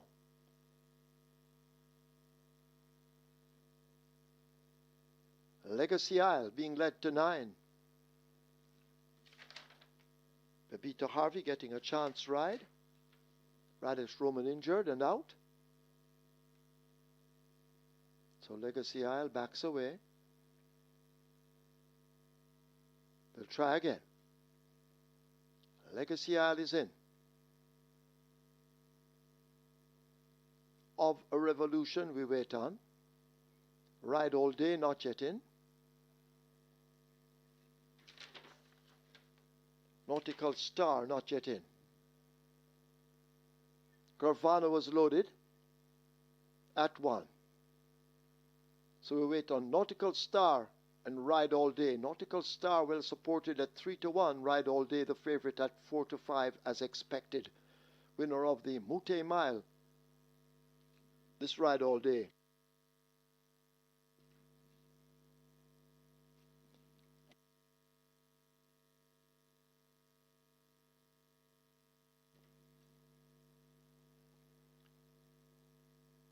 Ride All Day lining up for 13. Nautical Star coming into 12. This is the 6th running of the Diamond Mile. Field in line. 1 mile the trip. They're ready.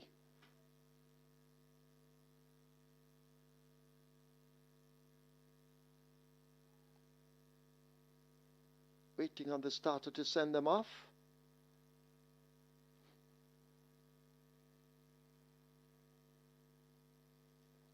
Still he holds them. Now they're off for the 6th running of the Diamond Mile. Gravana comes away toward the back of the field along with Barnaby. They now have catching up to do. Legacy Isle shows speed. Pack plays racing down on the outside. Phenomenal Power is racing close up in the early exchanges as they make their way down the 6. Ride All Day and Nautical Star race out wide of horses. Sedan in between them. Royal Poppy and Gravana come next. Of a Revolution is just in behind that bunch as they head toward the 5. A gap opens up to Neo Star. A Blue Vinyl is racing up next. Fun Countdown has a lot to find along with Barnaby the trailer.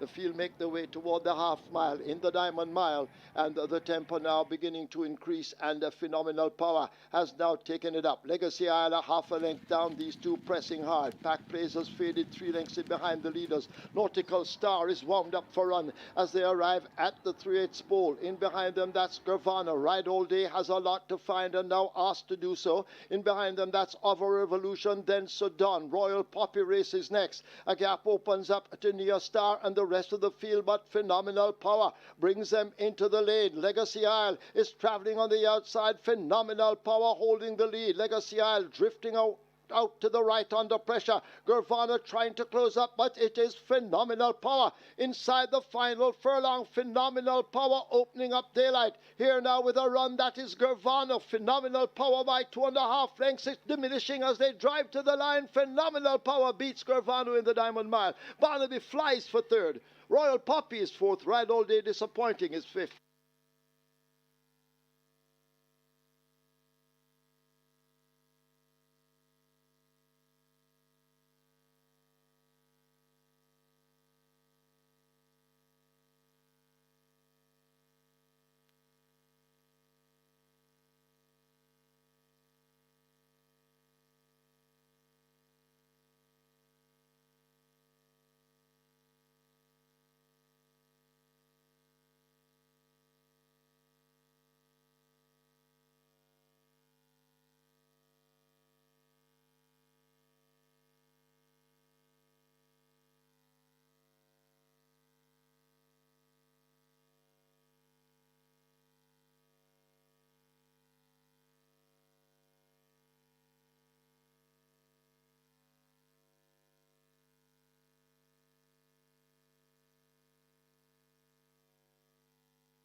In the winners enclosure, the unofficial winner of race number 11, the sixth running of the Diamond Mile, number 7, Phenomenal Power. 3-year-old Dark Bay Colt by Violence. Drinking Dixie by Quality Road. Bred 2,000 and 2,500 Determining Stud. Own ACK Stables. Trainer Adrian Prince, the winning rider. 3 on the day for the red hot Tajay Suku. And of course, he's sponsored by SBR Rentals. The groom Troy Legister. Second, number 1, Gravano.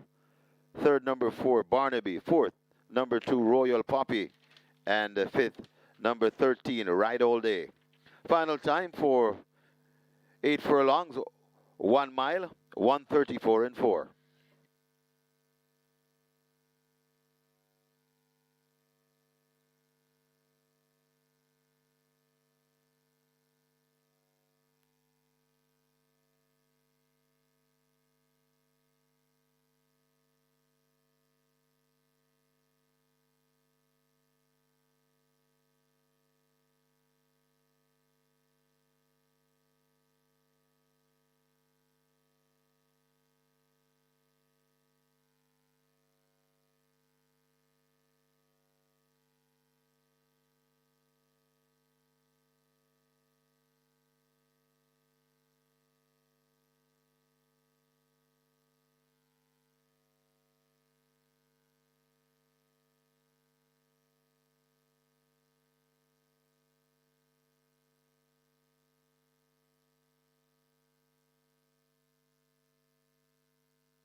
And congratulations to Tajay Suku, 3 wins on the day, including the Diamond Mile, his first graded stakes winner. So once again, congratulations to Tajay Suku.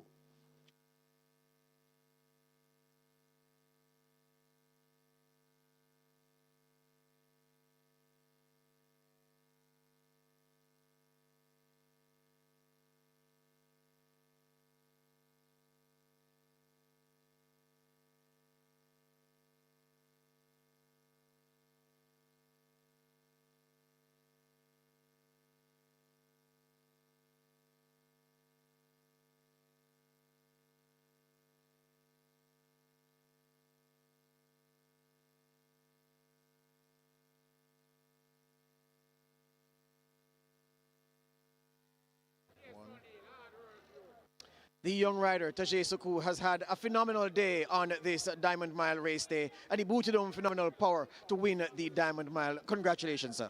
Thank you very much, sir. It's your first graded stakes win. Describe the feeling for me. Well, it's a happy moment. It's a great feeling. I have to just give God thanks all the time.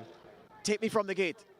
Well, first of all, the trainer said to speed in the race was park play and legacy aisle. So the main thing is to get a good break. If they run in front of me, just sit down at least third and watch them. But when the gate break, I was so surprised because my horse take me right through the lead and I just regulate and come right through the race.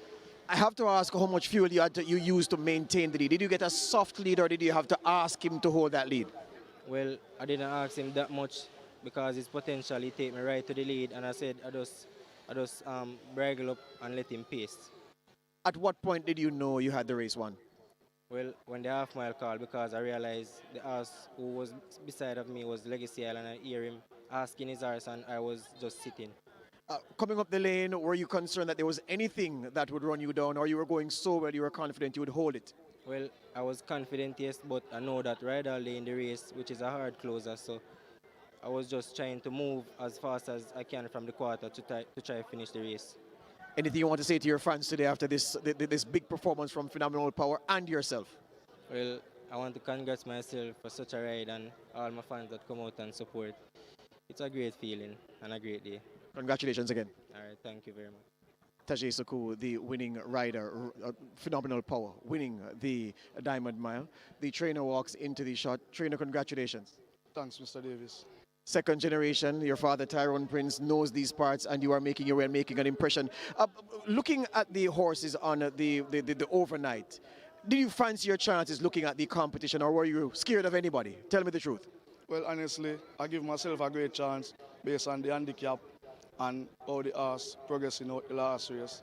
So I tell myself, once they allow me to be bold and brave on the front line, they're going to have a problem with me. People were saying that the 3 races in quick succession that Phenomenal Power had may have caused the horse to expend too much energy. Was this exactly how you planned to prepare him for this Diamond Mile? No, well, honestly, the race last week was using it as a stepping stone for this race to point in the right direction. But he did get a good start from the gate, and the rider was have difficulty picking a position in the race. So he did perform up to his best. So he come out the race well, and we'll go back to the drawing board, and this evening improve that he missed the man. Your jockey said he felt he had the race won from the half mile. Were you that confident that early in the race? No. Leaving the 2.5, and I see the field start to push and know the ability of this horse, that's where I tell myself, say, I have this one wrapped up. And even though you were looking at your horse, I'm sure you were looking to see where Ride All Day or another closer was coming from. At what point did you realize that nothing was coming? Well, honestly, leaving the furlong pole was one thing in my intention. Winning post, winning post. Adrian, it's been a meteoric rise for you. You've put a lot of work on the back end into this. It's a massive race. Some big trainers have tried many times and have never won this race. How are you feeling about this accomplishment this evening? Well, I'm feeling great because a lot of teamwork has put in.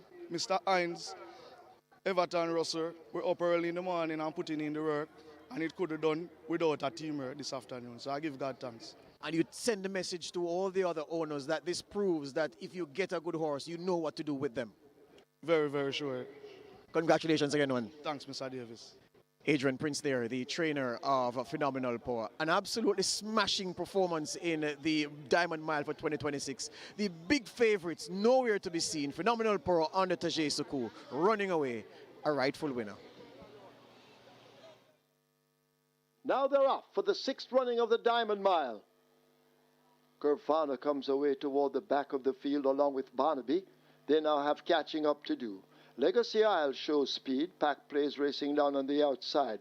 Phenomenal Power is racing close up in the early exchanges as they make their way down the 6th. Ride All Day and Nautical Star race out wide of horses, so down in between them. Royal Poppy and Gervana come next. Of a Revolution is just in behind that bunch as they head toward the 5. A gap opens up to Neo Star. A Blue Vinyl is racing up next. Fun Countdown has a lot to find along with Barnaby, the trailer. The field make their way toward the half mile in the Diamond Mile, and the tempo now beginning to increase, and Phenomenal Power has now taken it up. Legacy Isle half a length down, these two pressing hard. Pack Blazers faded 3 lengths in behind the leaders. Nautical Star is wound up for run as they arrive at the 3/8 pole. In behind them, that's Gurvana. Ride All Day has a lot to find and now asked to do so. In behind them, that's Over Revolution, then Sudan. Royal Poppy races next. A gap opens up to Nia Star and the rest of the field, but Phenomenal Power brings them into the lane. Legacy Isle is traveling on the outside. Phenomenal Power holding the lead. Legacy Isle drifting out to the right under pressure. Gurvana trying to close up, but it is Phenomenal Power inside the final furlong. Phenomenal Power opening up daylight here now with a run. That is Gurvana. Phenomenal Power by 2.5 lengths. It's diminishing as they drive to the line. Phenomenal Power beats Gurvana in the Diamond Mile. Barnaby flies for third. Royal Poppy is fourth. Ride All Day Disappointing is fifth.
Result of the 11th. Now official. Horses to the barn. 1 Gurvano. 2 Royal Poppy. 4 Barnaby. 7 Phenomenal Power. 1, 2, 4, 7 go to be tested.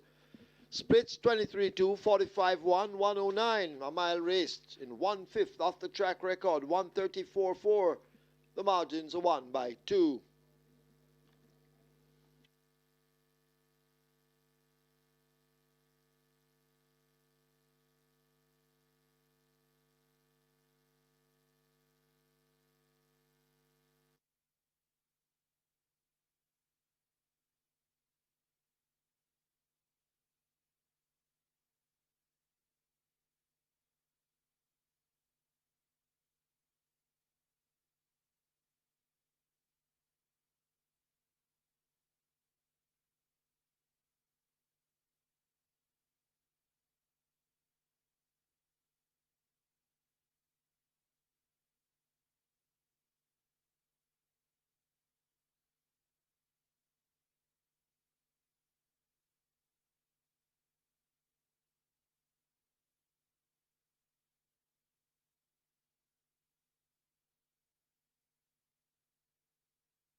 Ladies and gentlemen, your attention called to the winners enclosure for the presentation of the 6th running of the Diamond Mile.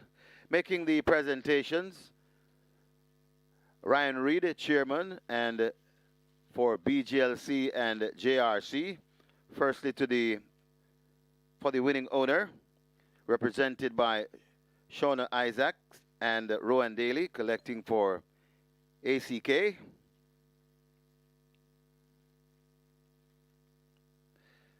Winning trainer, Adrian Prince, collects his award.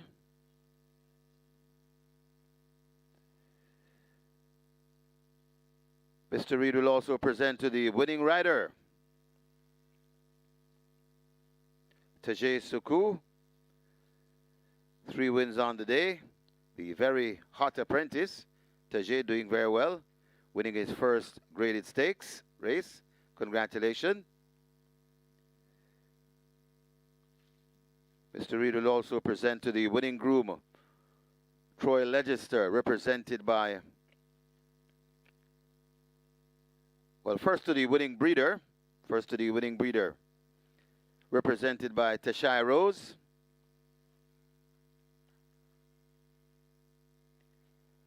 And last but not least, to the winning groom, Troy Legister, represented by Desai Smith.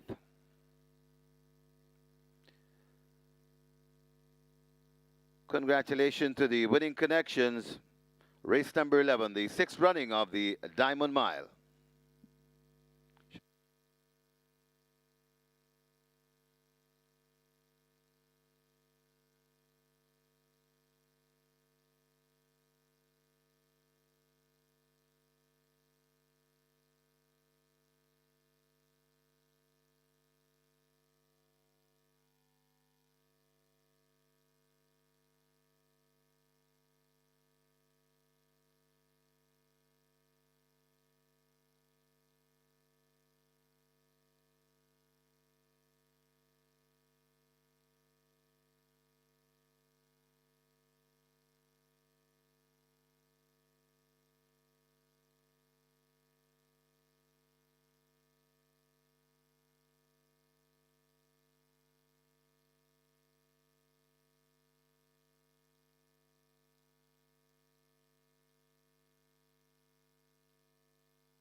big day has come to a close here once again at Caymanas Park, and indeed the third biggest race of the calendar, the Diamond Mile.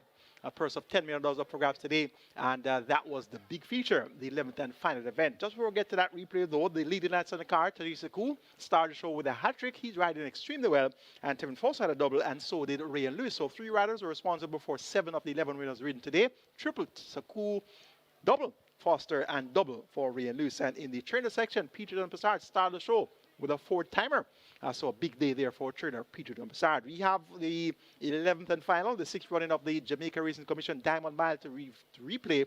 And this was a field of 13 for a purse of $10 million. And it was in honor of She's the Man Eater, who won the Diamond Mile 2017 and 2019. The big favorite was Ride All Day, Horse of the Year, reigning Horse of the Year. And the last time was at the races, he ran a track record, 1:41.4 for a man and a 16th. Ian Spence looking for his 7th consecutive win aboard Ride All Day. And there's good support for Legacy Isle. Chance ride for Babita Harvey replacing the injured Radish Roman, riding there for Road Crichton. We also had good support coming in for number 12, Nautical Star. 6-time champion jockey Omar Walker riding for Anthony Nunes and owner One Gainer Racing. And there was some support for Phenomenal Power. Of course, one of 3 track record holders in the event. Phenomenal Power, the 7.5 furlong track record. Legacy Isle, the 7 furlong track record. And Ride All Day, the 8.5 furlong track record. So it was expected to be sparks on hooves on the track in the 6th running of the JRC Diamond Mile. Now they're off for the 6th running of the Diamond Mile. Gervana comes away toward the back of the field along with Barnaby. They now have catching up to do. Legacy Isle shows speed. Pack Plays racing down on the outside. Phenomenal Power is racing close up in the early exchanges as they make their way down the 6th. Ride All Day and Nautical Star race out wide of horses. Sedan in between them. Royal Poppy and Gervana come next. Of a Revolution is just in behind that bunch as they head toward the 5. A gap opens up to Neo Star. A Blue Vinyl is racing up next. Fun Countdown has a lot to find along with Barnaby, the trailer.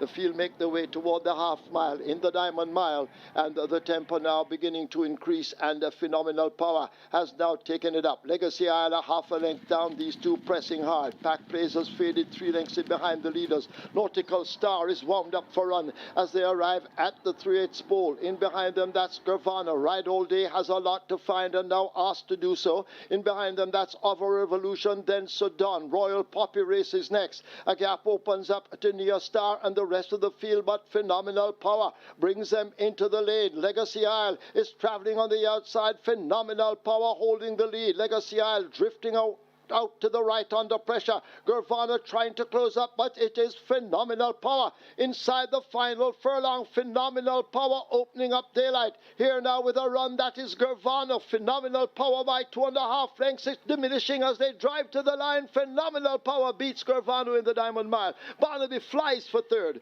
Royal Poppy is 4th. Ride All Day disappointing is 5th. So Phenomenal Power upset the apple cart there at odds of 9-1. Teresa Koo riding for Adrian Prince, more popular known as Dan and owner ACK Stables. And that's Phenomenal Power, really turn on the power and proving that 7.5 furlong track record of 129 flat set on the 4th of July was nothing to scoff at, and really turned on the power. A furlong and a half from home, had a big lead, but the lead was diminishing inside the final furlong there as Gervana flew home and finished close up 2nd by a length there. And that 134.4 would have certainly been a new stakes record. And the previous stakes record, of course, held by Ride All Day, 136.4, which was run in the Mute Mile. And this is, of course, the highest level graded stakes competition. And the splits were 23-2 for the first quarter. They went a half mile, 45 and a fifth of a second, 109 flat for 6 furlongs. And they came home in 134.4, which is just a fifth of a second outside of the track record held by Wanted and Having, which was set in 1997, November 1997, of 134 and 3/5 of a second. So that track record survived today's 6th running of the Diamond Mile. That's it from us here at Caymanas Park today. It was indeed a pleasure taking to you live and direct on the big day, the JRC Diamond Mile Race Day. And indeed, we look forward to doing it all over again. Next Diamond Mile, which of course should be next season. The next big mile for the year, of course, is going to be the Mute Mile in December. But there are a lot of other big races before we get to that. But this race today, though, the winner, Phenomenal Power, has an automatic qualifying spot to December's Rich Mute Mile. I'm your analyst, Michael Kane, on behalf of the production team and also on behalf of our promoters, Supreme Ventures Racing and Entertainment Limited. Have a good week and see you for August Racing next Saturday.